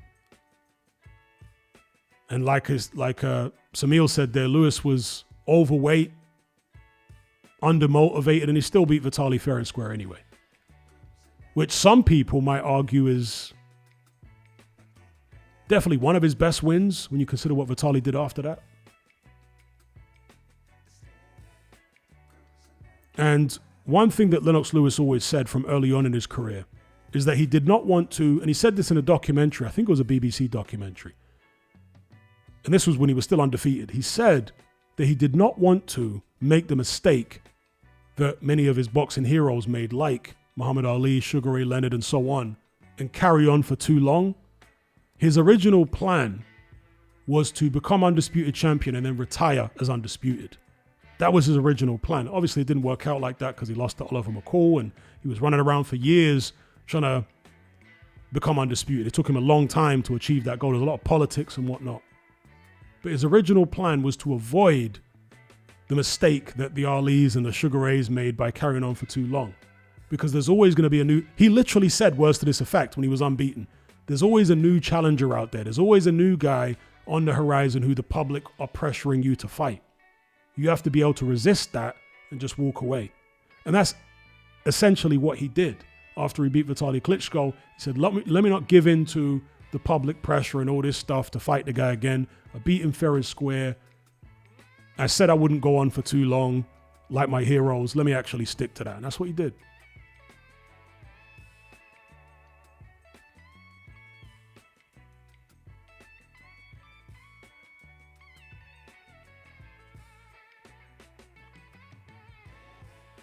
Ace says Lewis won. No, Lewis didn't win by a headbutt. That's absolute nonsense. Lewis won by cutting Vitaly Klitschko in several places, which was caused by a right hand. Lewis did not win by... You literally have got some type of issue of Lennox Lewis, because what you're saying, I can guarantee you what you said there is just totally untrue. Totally untrue. There's literally a slow motion replay, whenever it was at the start of the second or third round, where Lewis lands a right hand on Vitaly Klitschko's eye and it starts bleeding immediately. So what you're saying there about he won, but it's just total nonsense. Like, objectively, I'm not here caping. I'll criticize Lennox Lewis when there are areas that you can legitimately criticize, but all of this stuff is just rubbish. The punches that caused Vitaly Klitschko to be cut, the thing that caused Vitaly Klitschko to be cut were punches. It wasn't a headbutt from this. Absolute nonsense. You can literally see on the slow-mo replay, he gets hit and the blood starts coming out of his eye. So that's all nonsense. Shout out to Kayvon Green for the super chat. He says, Lewis comes across as bitter. Do you agree? I wouldn't necessarily say bitter. Lennox Lewis has always been awkward. He's never been a good interview. He's never had an engaging personality. And that's one of the reasons that the public never really took to him, because Lewis has got a really weird personality, you know? A strange, almost in an Anthony Joshua type way. I'm not saying his personality is exactly like Joshua. He had a higher level of natural confidence than Anthony Joshua, but yeah, Lewis always had a kind of weird, not fan-friendly personality. The way he talks is weird. I always thought Lennox Lewis was a terrible commentator. Never liked his commentary. Is he bitter? I don't know whether see, Larry Holmes was bitter. I wouldn't necessarily call Lewis. He's a competitor. So yeah, of course he's going to believe he could have beaten Usyk and this, that, and the other. Because he's always had that competitive mindset, you know? He's not a humble guy. Lennox Lewis has always been an arrogant guy. But I don't think he's bitter. He definitely don't like Anthony Joshua, I can tell you that. But yeah, I wouldn't necessarily describe him as bitter. Wouldn't necessarily say that.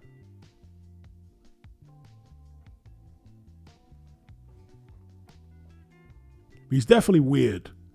And not that it has any relation to his boxing career, but there was always rumors about Lennox Lewis's sexuality, you know? Rumors which I wouldn't dismiss, to be honest. Again, not that it's got anything to do with his boxing, but I feel like Ace is almost trolling now. He says Lewis is one-dimensional. What? Lewis was one of the most multi-dimensional heavyweights I've seen. You must be trolling. One-dimensional. What? Lewis could fight on the outside, could fight on the inside, could fight coming forward, could fight going backwards, could slug it out with you, could jab. Bizarre to say that it was one-dimensional. Absolutely bizarre.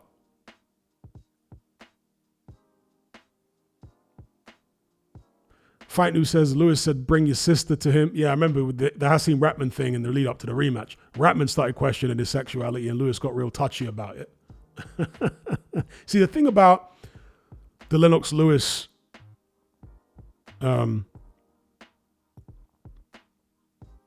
thing is that I heard these rumors were going around even in UK London boxing gyms. You know, I had a brother who worked at the Gap, and there was some guy in there, a rainbow guy, who was saying that he'd had an encounter with Lennox Lewis at a party.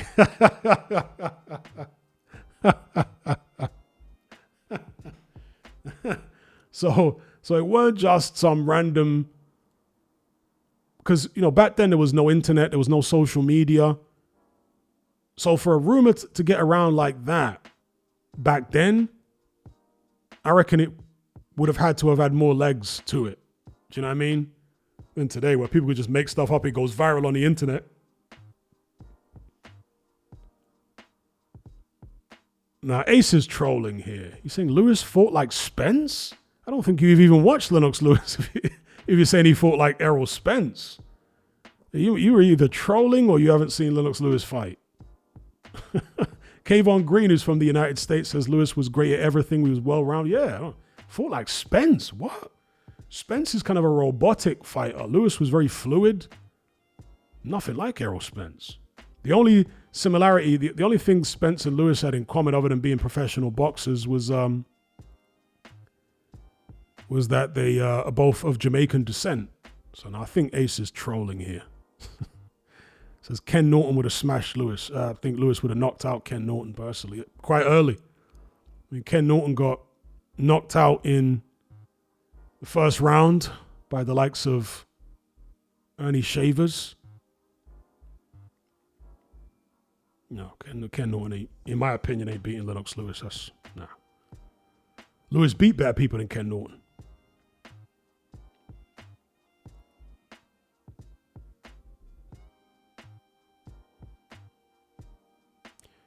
Cal says, why does Lewis dislike AJ? The AJ thing might be jealousy on Lewis's part because Lewis was never embraced the way that AJ was. So there might be an element of jealousy to it. Also because apparently AJ was going to sign with Lennox Lewis, and Lewis apparently felt like AJ kind of led him on and then went elsewhere. Do you know what I mean? So there might be an element of that to it as well.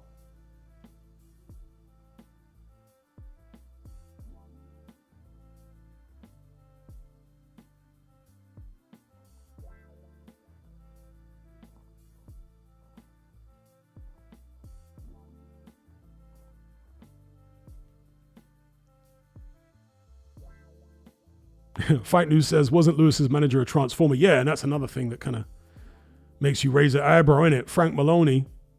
This was obviously after him and Lewis long parted ways. Then Frank Maloney became a transformer, but yeah, it's a weird one, innit?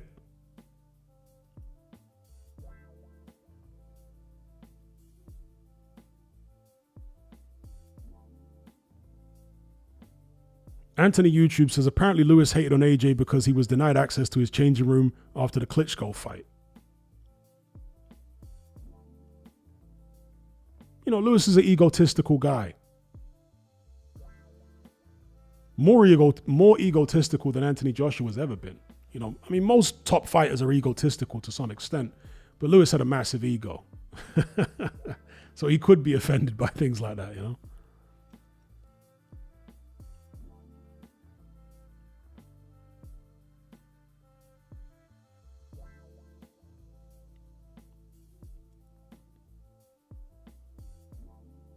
And the Lennox Lewis curse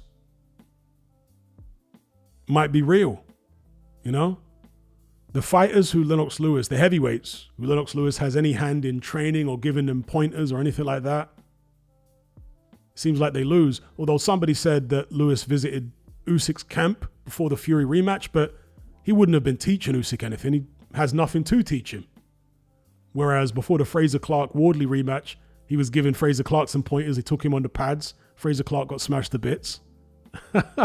Famously, before the Tony Thompson, David Price rematch, Lewis was training David Price, or had a hand in training him. He got smashed to bits. And I think there was another one where Lewis was involved in helping someone and then got smashed to bits. So stay away from Lennox Lewis if you're a heavyweight. Don't let him train you.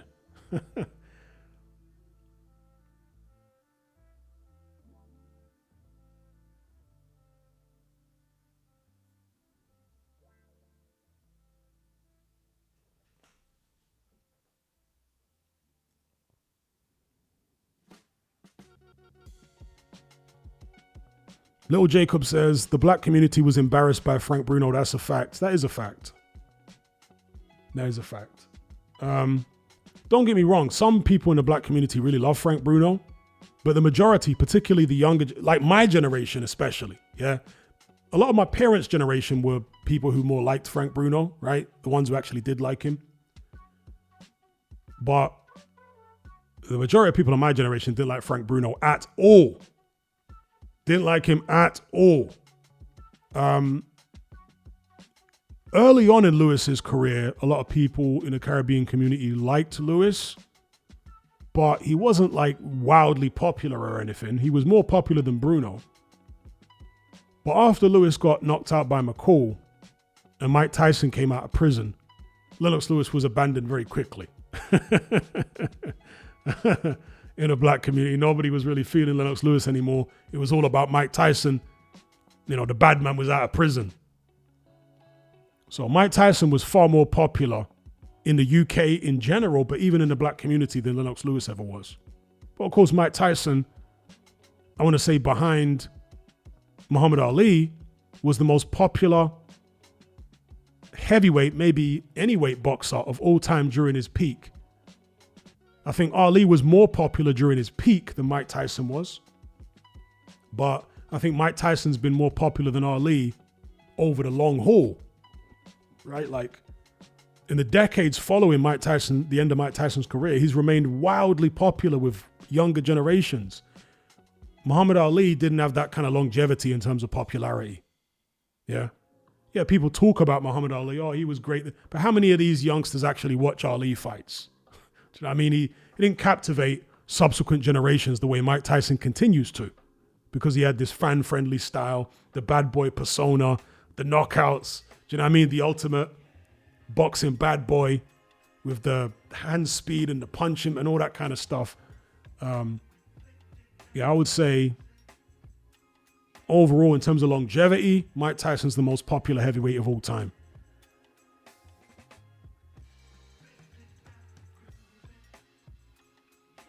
Andrew Grimbass says, Holyfield on PEDs, juice to the gills versus Usyk. Who wins? Usyk, in my opinion. Kyle says, why was Bruno a coon? He was seen that way in the black community, yes. Frank Bruno was seen by black people as an Uncle Tom, a bounty, a coconut, however you want to describe it. That's how Frank Bruno was seen by most people, definitely my generation in the black community. So when Frank Bruno fought Mike Tyson both times, I'm just telling you, most people in the Caribbean community wanted Mike Tyson to win. Yeah.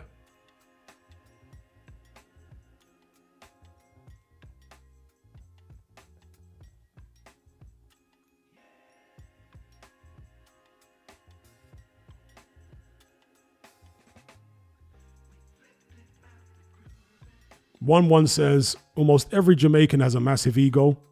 We almost always think we are the greatest, even after it's proven not to be true. I am the same. Yeah, there's something to that. Jamaicans have a lot of self-belief generally, egotistical, braggadocious. Yep. You see that all in the dancehall culture and whatnot.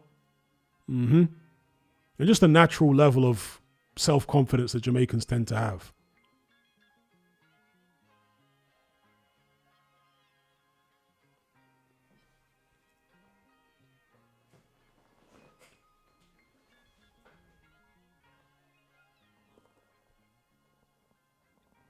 Ace says Buster Douglas was the last man to beat Mike Tyson.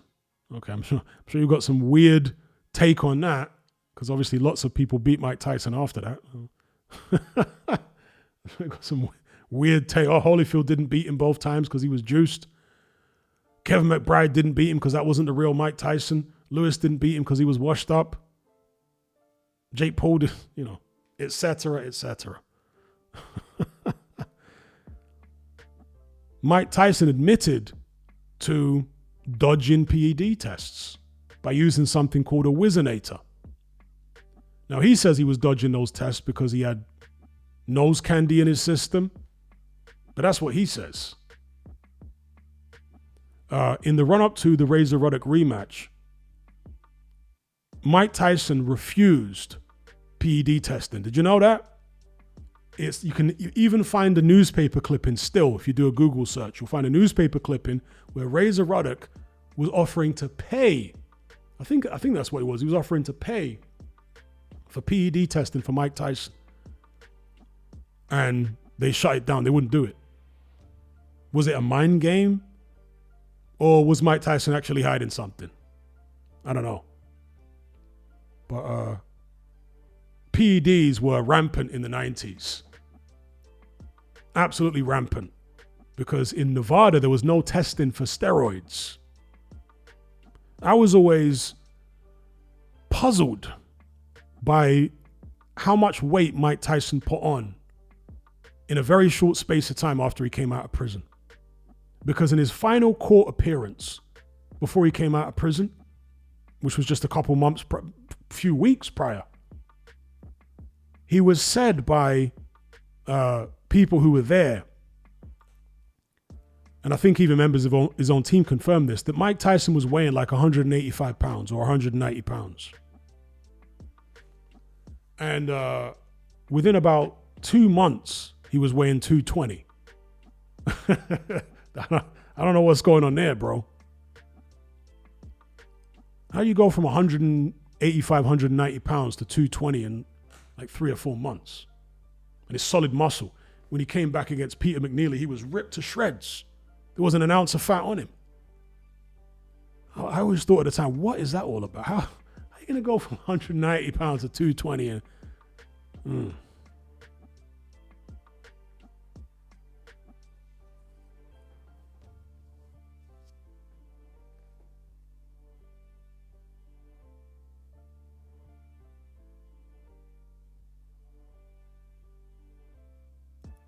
Warren Williams says, I'm only half Jamaican, so that explains why I'm not super confident. Well, I think epigenetics is a real thing. So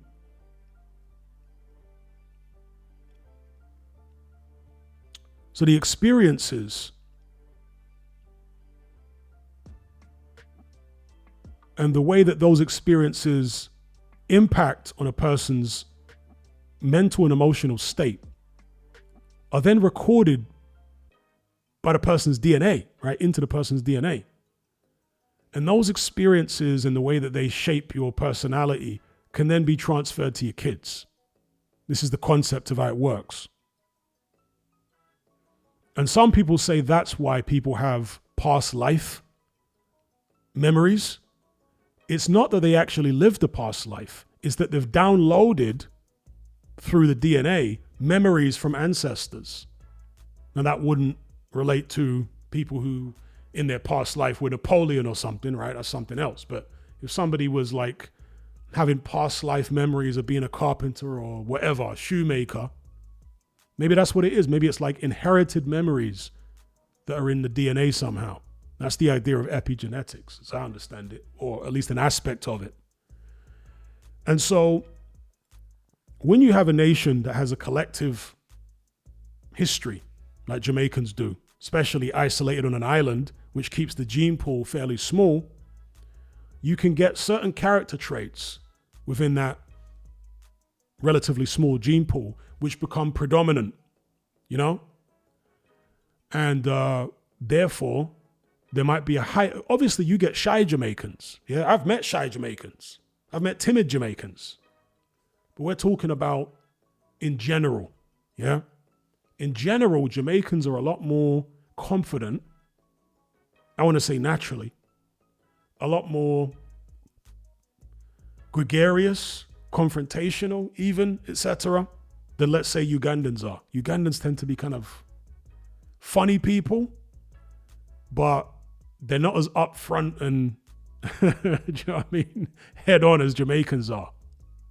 And I think this is an aspect of epigenetics. That's my opinion. That certain character traits within a particular group can become more common. You know what I mean? And that's where you get the stereotype of what that group is supposed to be from.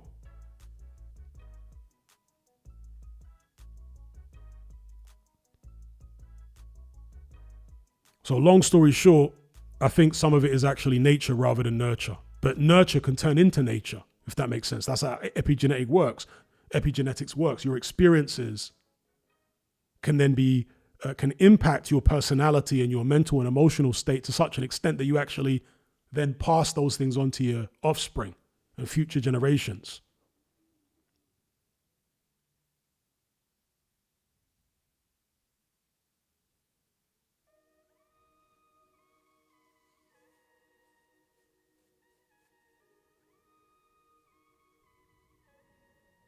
Little Jacob says, I'm an introverted Jamaican. Yeah, I've met introverted Jamaicans. They definitely exist.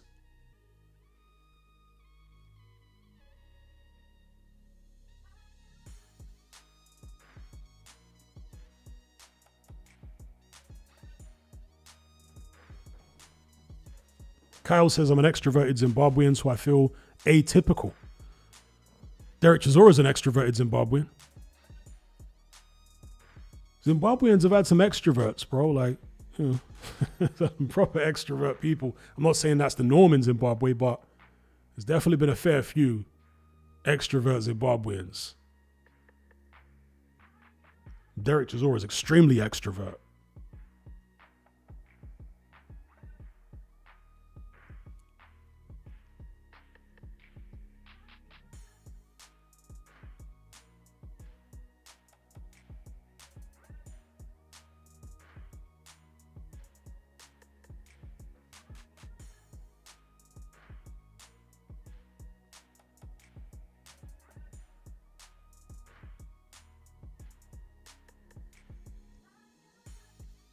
Beast LFC says, Hatman, do you worry about malaria living in Africa?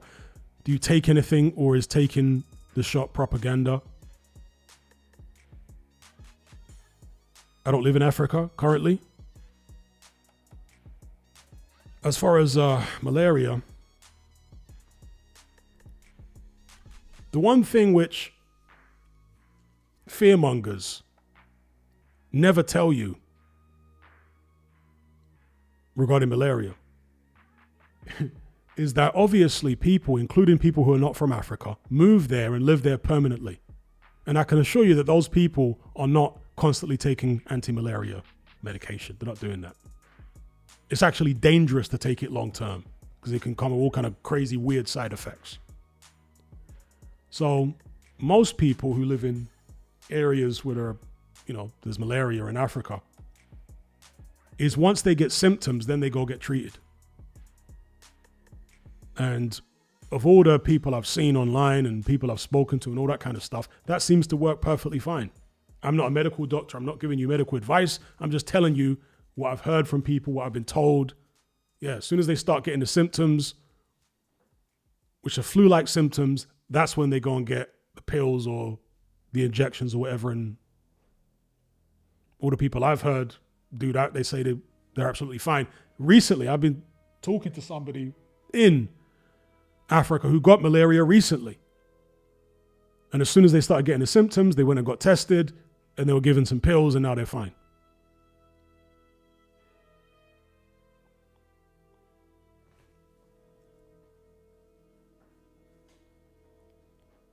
So it's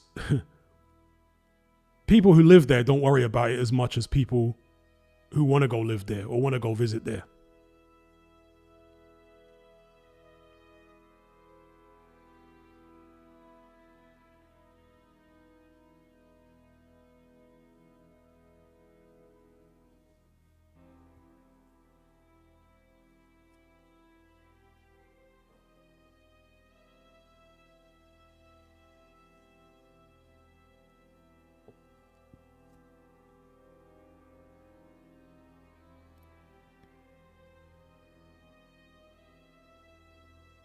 D-Man says, I see Somalis all over the world, even when raised in other cultures, they still have this distinct Somali character. Yeah, because Somalis really don't assimilate. Somalis really don't assimilate. Most other black nationalities assimilate a lot more than Somalis do. Somalis are very insular. Especially the men. You do see some Somali women assimilating a bit more, but Somali men really don't assimilate. And I'm not saying there's anything wrong with that, right? I mean, do Westerners assimilate when they go to different parts of the world? Hell no, they don't. Most Westerners do not assimilate at all.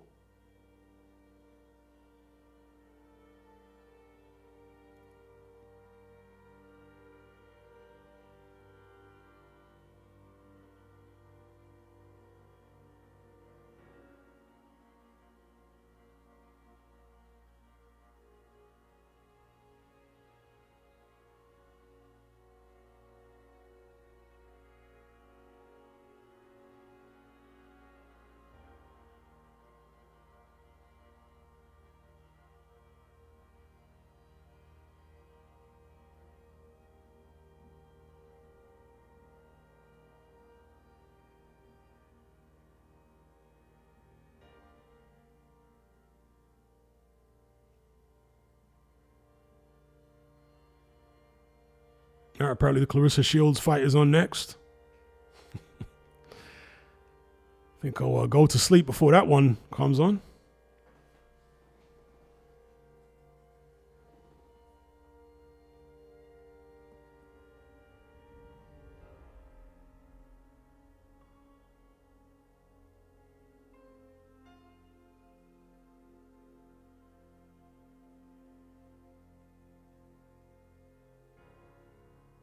D-Man says not much else on today, sadly.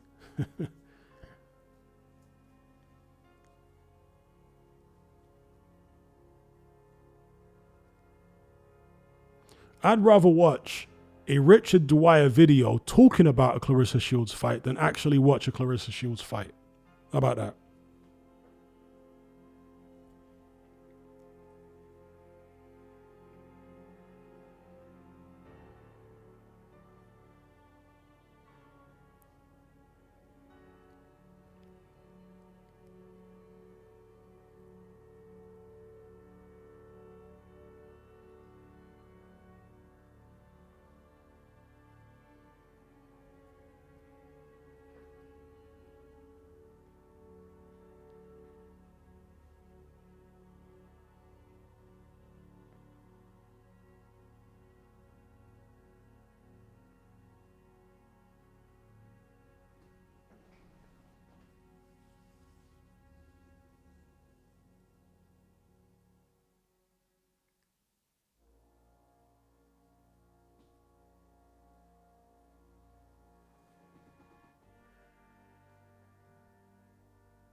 All right, Costanza versus Kramer says I got money on Shields losing.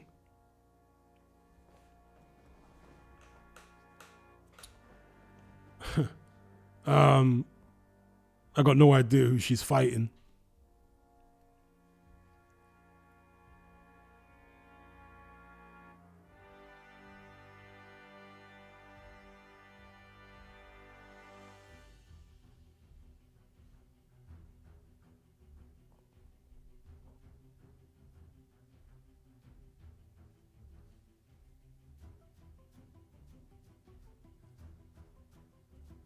Anthony YouTube says Clarissa seems distracted with Papoose, talking about she wants kids. Papoose is a weird guy. Weird guy.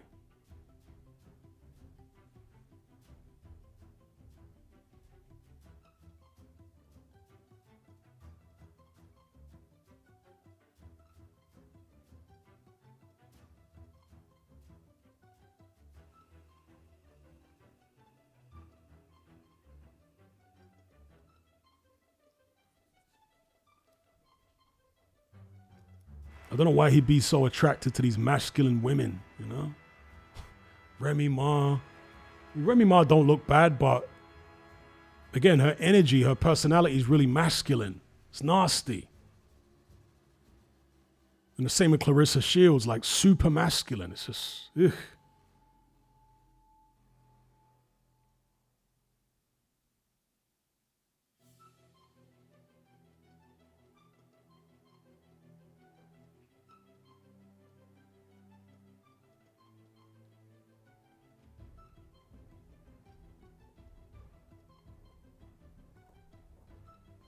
Yeah, Papoose was a super simp. A super simp. Like, yeah.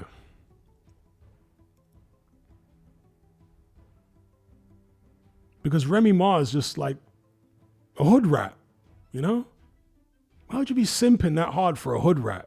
It don't make no sense.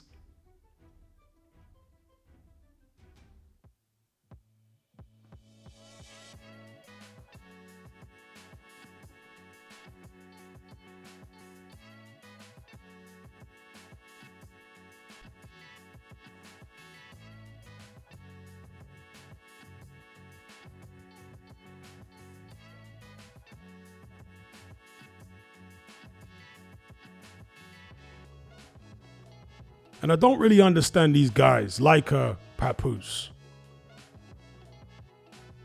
A black man who wants black women. I really don't understand. If you've got the means as a black man and you want a black woman, there is no logical sense to keep looking for that black woman in the West, in Europe or America. It makes no sense.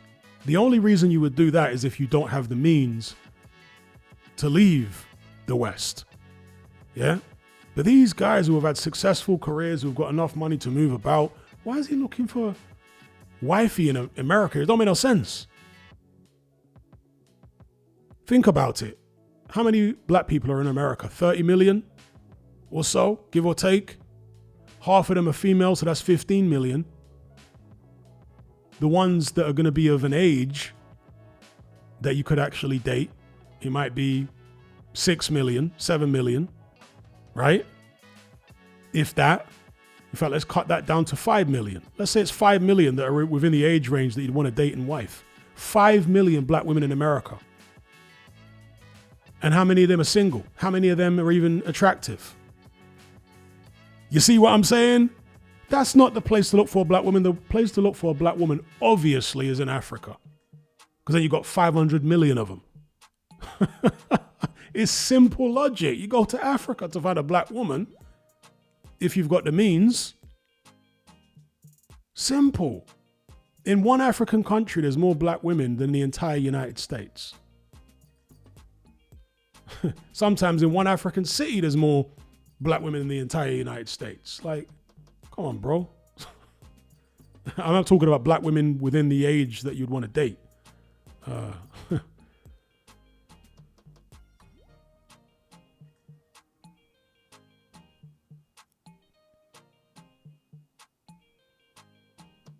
Even Uncle Phil says Papoose isn't rich at all, hence why he's with Shields.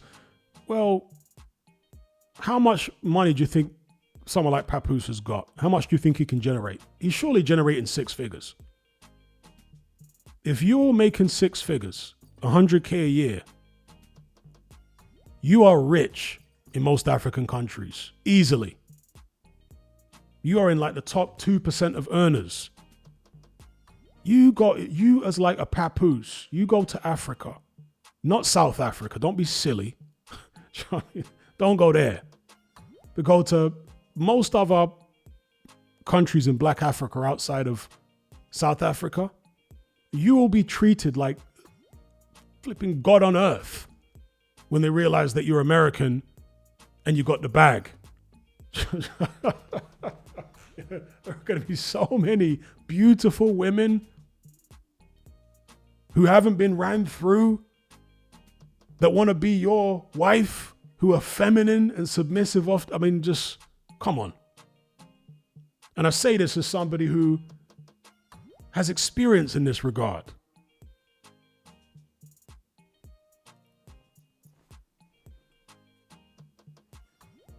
So why limit yourself to a small pool of black women in the West when there's just like a pool of black women far bigger in Africa? Like, it don't make no logical sense to do that. There you go.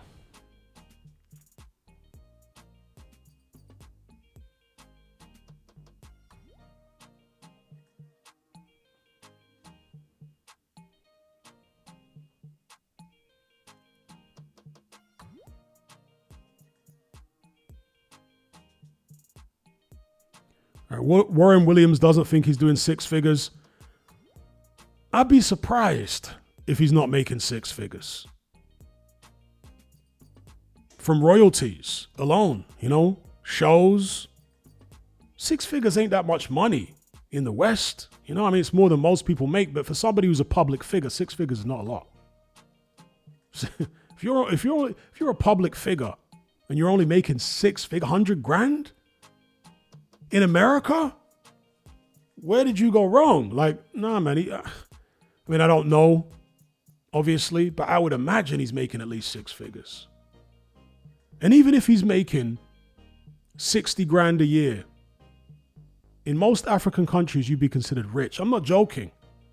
If you're making 60 grand, well, let's say in American dollars, 70 grand a year, you're like still in the upper echelon in most African countries. And you'll be treated like a living god by the women there. I'm telling you. Yeah. So why suffer with hood rats and ran through old skanks in the black American community where you could get somebody in their prime in Africa who's 10 times as beautiful, 10 times as, like, I don't get it. I don't get why. I think a lot of black Americans in particular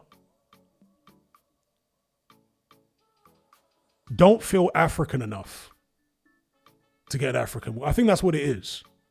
They feel so detached from African culture. I think that's why they don't do it.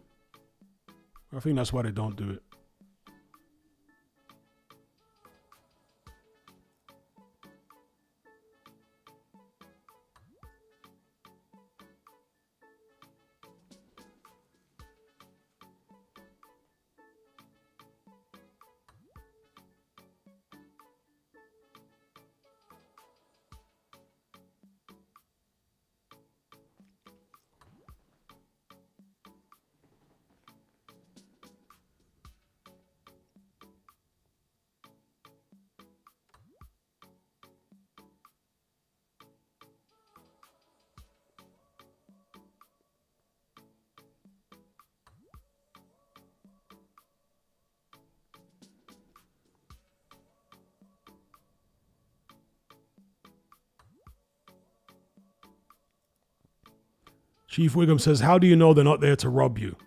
You think people don't get robbed in America? America's full of guns, bro. People get robbed in America getting set up by chicks like every day. Most African countries have got far fewer guns. And foreigners tend to get treated very well.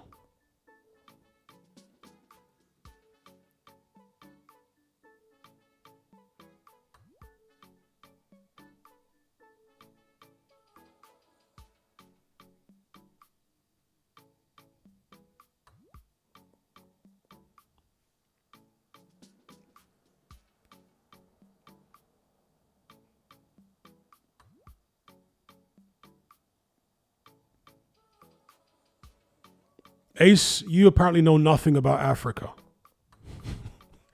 Says he won't seriously date an African woman as he's not into a lot of heat or that food.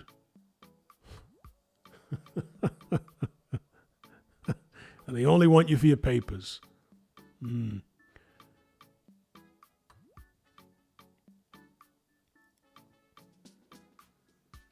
I'm talking about actually moving to Africa. I'm not talking about going to Africa and then bringing somebody back to the West. Moving to Africa.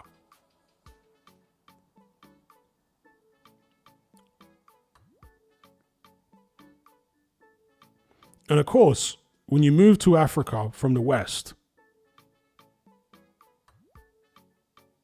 hypergamy is real. But hypergamy exists in every country. right? Yeah, so I don't really understand this thing where guys will say, oh, don't move to that developing country because the women over there just want you for your money. Like, what do you think women in the West want you for? Love? Oh my God. The difference is, in a developing country, you are much higher up socioeconomically, which means that a far larger percentage of the female population see you as desirable because hypergamy is real. Do you know what I mean? So you use hypergamy to your advantage. You go to a country where you are higher up socioeconomically, and therefore you get access to more women. It's just that simple. If you're not high up enough in the socioeconomically, it doesn't matter what country you're in, you're going to experience issues because women are hypergamous by nature. Oh my God. Ace, you must be trolling. That ain't love? Do you really believe that women have love? Oh my God. You sound like a rookie. That ain't love. Bro, very few marriages are held together by love. Very few. The vast majority of marriages on planet Earth ever have been held together by mutual dependency, not by love. That love stuff is all like movie nonsense. Love.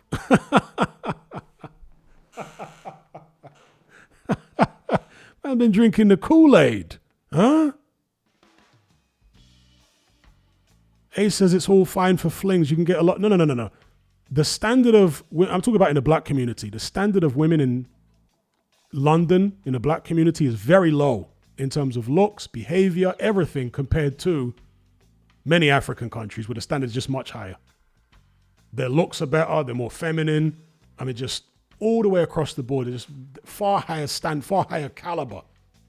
So you could get rinsed for money by black girls in London who don't even give you femininity, who are covered in tattoos, right? Been ran through. Or you can get girls in Africa who might also want you for your money, but you're at least going to get femininity for it. You're at least going to get somebody who's submissive. You're at least going to get somebody who's more beautiful, who's not covered in tattoos. Okay, she wants you for your money. So the ones in London want you for your money anyway. And if you don't have money, then they don't want you at all. The ones who are actually attractive. So, yeah, whatever, man.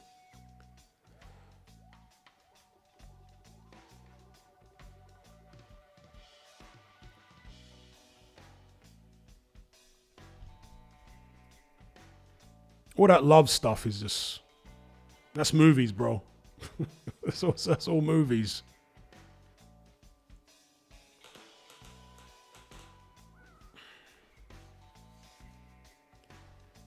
People stay together, I'm not saying all people, most people stay together because of mutual dependency.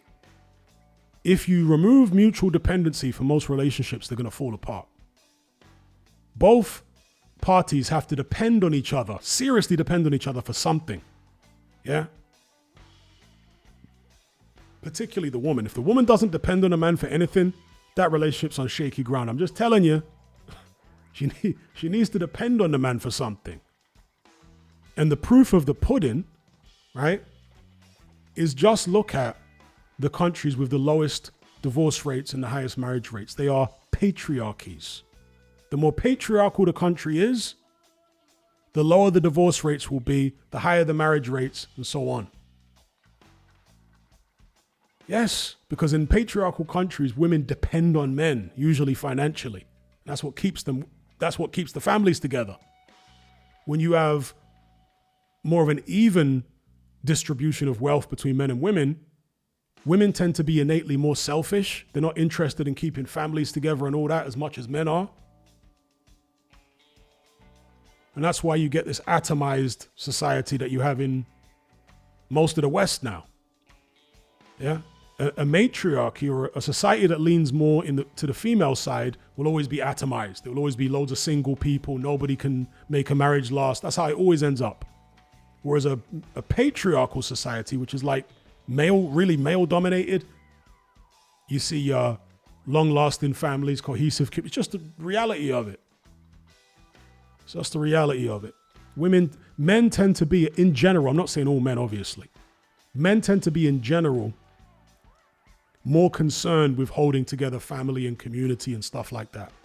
Men in general are more generous than women are, by nature. You think of the most generous people that you've known in your life, and even the most generous people in the public eye, it tends to be men. Men are more generous because, as men, we have a provider instinct. Yeah? When we make money, we want to share the money. We want to help this one and help this family member and do this, that, and the other. Look after our kids, take care of our wife. Men tend to have a more generous spirit. Women are like more miserly in general.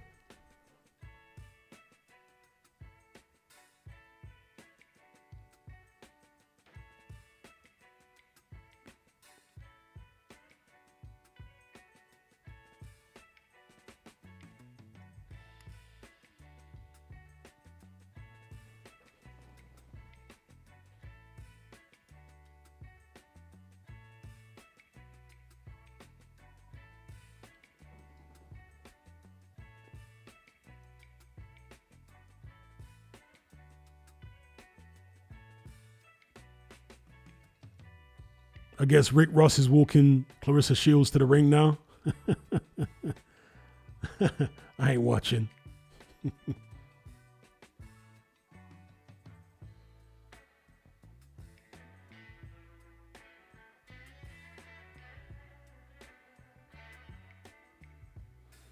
Warren Williams says, let's be real. We only want women because of lust. Take away the lust and women got nothing to offer. Boring convo, no jokes. I would say that might be true for the majority of modern women under a certain age. But when you talk to women who are born and raised in Africa, with a traditional African upbringing, they're very engaging and charming in their personality. Very engaging, charming personalities. Very warm-hearted and stuff like that. That's the way they come across, at least. And so there's more to them than just lusting after them. You enjoy spending time with them and talking to them and all that kind of business.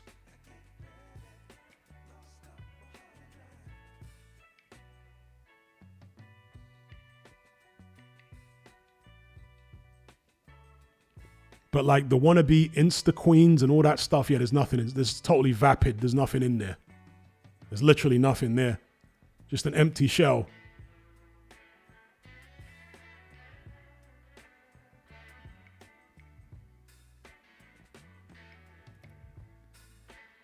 It's important for women to actually go through hardship growing up because it actually forces them to develop a personality. Yeah, because obviously looks, men are so fixated on looks that if a woman doesn't actually go through, growing up, any real hardship and trials and tribulations, she reaches adulthood and she literally has looks and there is nothing inside at all. She's literally empty inside. There's no character development in there at all because it hasn't been necessary. She's had everything handed to her on a silver platter her whole life because of her looks. You see what I'm saying? She's had never been through anything, hasn't had to develop any kind of character.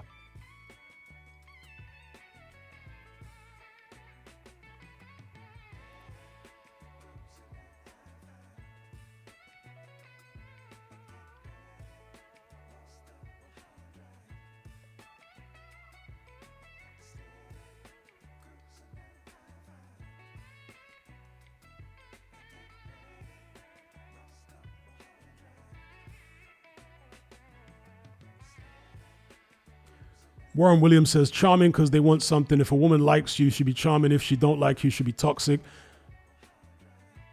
Well, it's not the case in Africa. I mean, there are certain countries in Africa, for example, in Sudan and even South Sudan, right? In South Sudan, women aren't even allowed to overtalk men who they don't know.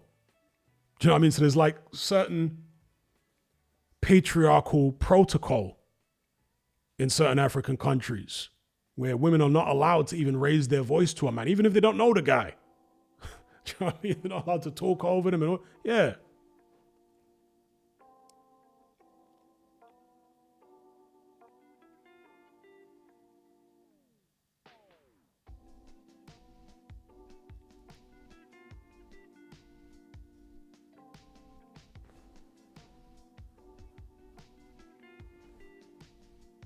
Shout out to Anthony YouTube, big up. Peace out.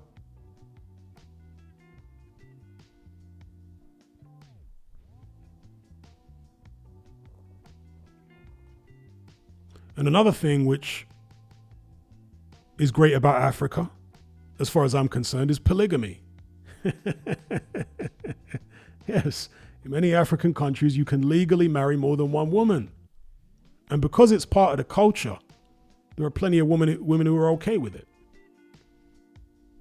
Again, I can tell you this from first-hand experience. Obviously, you got to pay bride price and all that. It can get expensive having more than one wife. But, you know, the reason I've always liked the polygamy thing is because women tend to behave themselves more when they have to compete for you. You know? When there's competition there constantly for your attention and everything, they tend to behave. When there's no competition, that's when a woman can start taking you for granted. So I think the polygamy thing helps to keep the women on their toes, you know?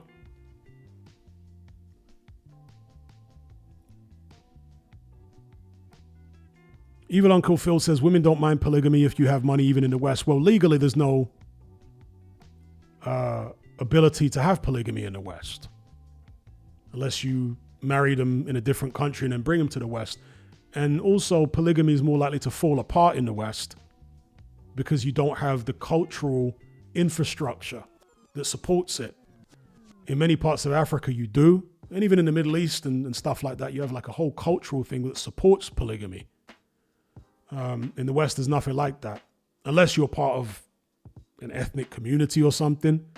But even then, there's so much influence from outside of the community. It's hard to keep those kind of situations together.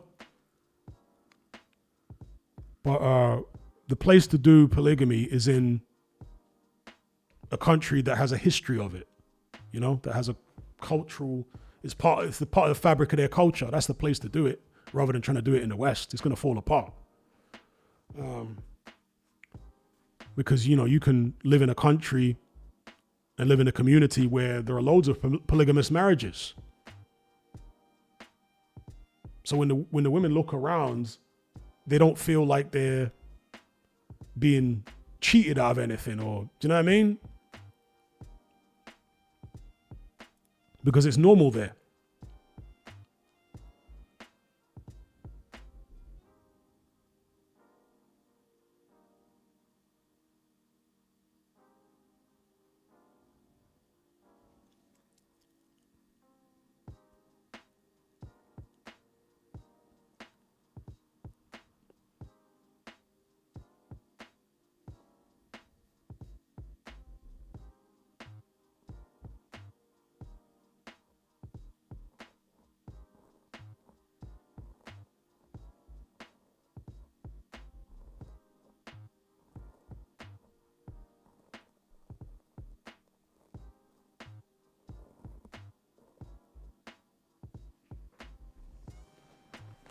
I mean, I recently saw a story about a Ugandan guy. I forget how many kids he's got. I think he's got like 150 kids or something. A Ugandan guy who's got like several wives. Obviously, he's had kids outside of marriage as well. But it's been trending on social media. Uganda's guy's got like 150 kids. I think he's currently got 8 wives. He's old now. I guess he must be in his 70s or something. Man's got like 8 wives, 150 kids. Yeah, man, when he shoots, he don't miss. Real bad man. Real. Obviously, I don't condone that because that's ridiculous, having 150 kids. Because how can you be a dad to 150 kids? Even if you had the money, how could you can't give 150 kids guidance. You're not even going to recognize a lot of your kids. So I don't condone that. But I'm just mentioning it to demonstrate how accepted polygamy is in many parts of not just Africa, but the world. Man's out here in his 70s, he's got 150 kids. 8 wives, you know?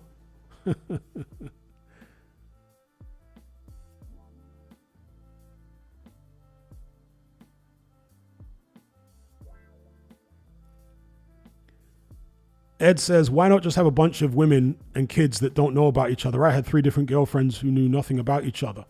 Because then you're going to have to start sneaking around and living a double life and all that kind of stuff. And I'm not interested in any of that. I'm not interested in having to tiptoe around in my relationship and hide things. And that's long, man. It's better to just tell somebody up front, this is what it is. You're going to be wife number 1 or girlfriend number 1. I'm going to have others. And you can take it or leave it.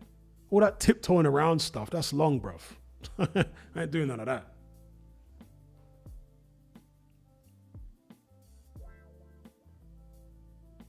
That way you ain't got anything to hide, you know? She knows right there up front, you're going to be one of several. If you don't like it, all right, kick rocks.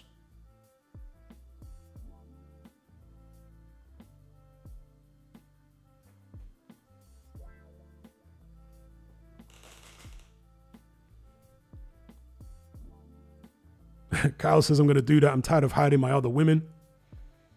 Yeah. Do they have polygamy in Zimbabwe? I don't think they do they? I don't think they have polygamy because I looked into that. I looked into that. I don't think they have polygamy in Zimbabwe.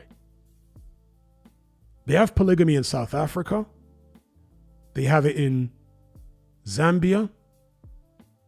They have it in Tanzania. They have it in Kenya. But I don't think they have polygamy in Zimbabwe for some reason. But just hop across the border into South Africa or Zambia and you can do your polygamous marriage there.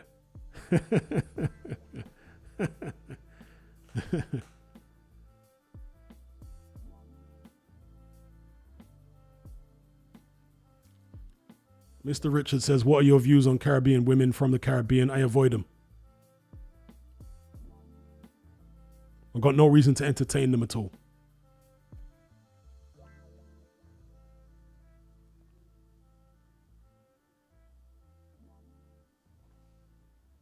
Guess everybody watching the Clarissa Shields fight, so I think it's time to shut this thing down.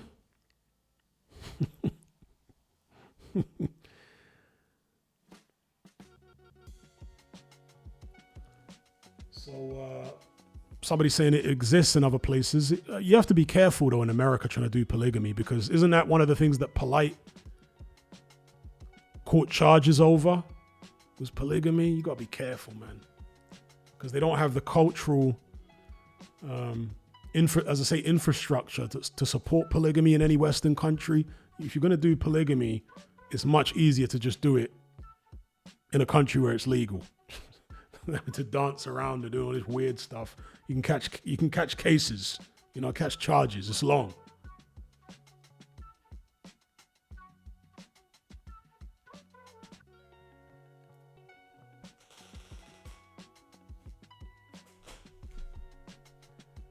All right, so yeah, I'm gonna shut this one down. A great night flight as usual. Chopped it up about different subjects. Shout out to those who donated via Super Chat, being Kayvon Green, KB, Costanza versus Kramer, Earth summed up 1-1, and J9898. Big up. Until next time, take care, be good. Catch you on the other side. I'm out.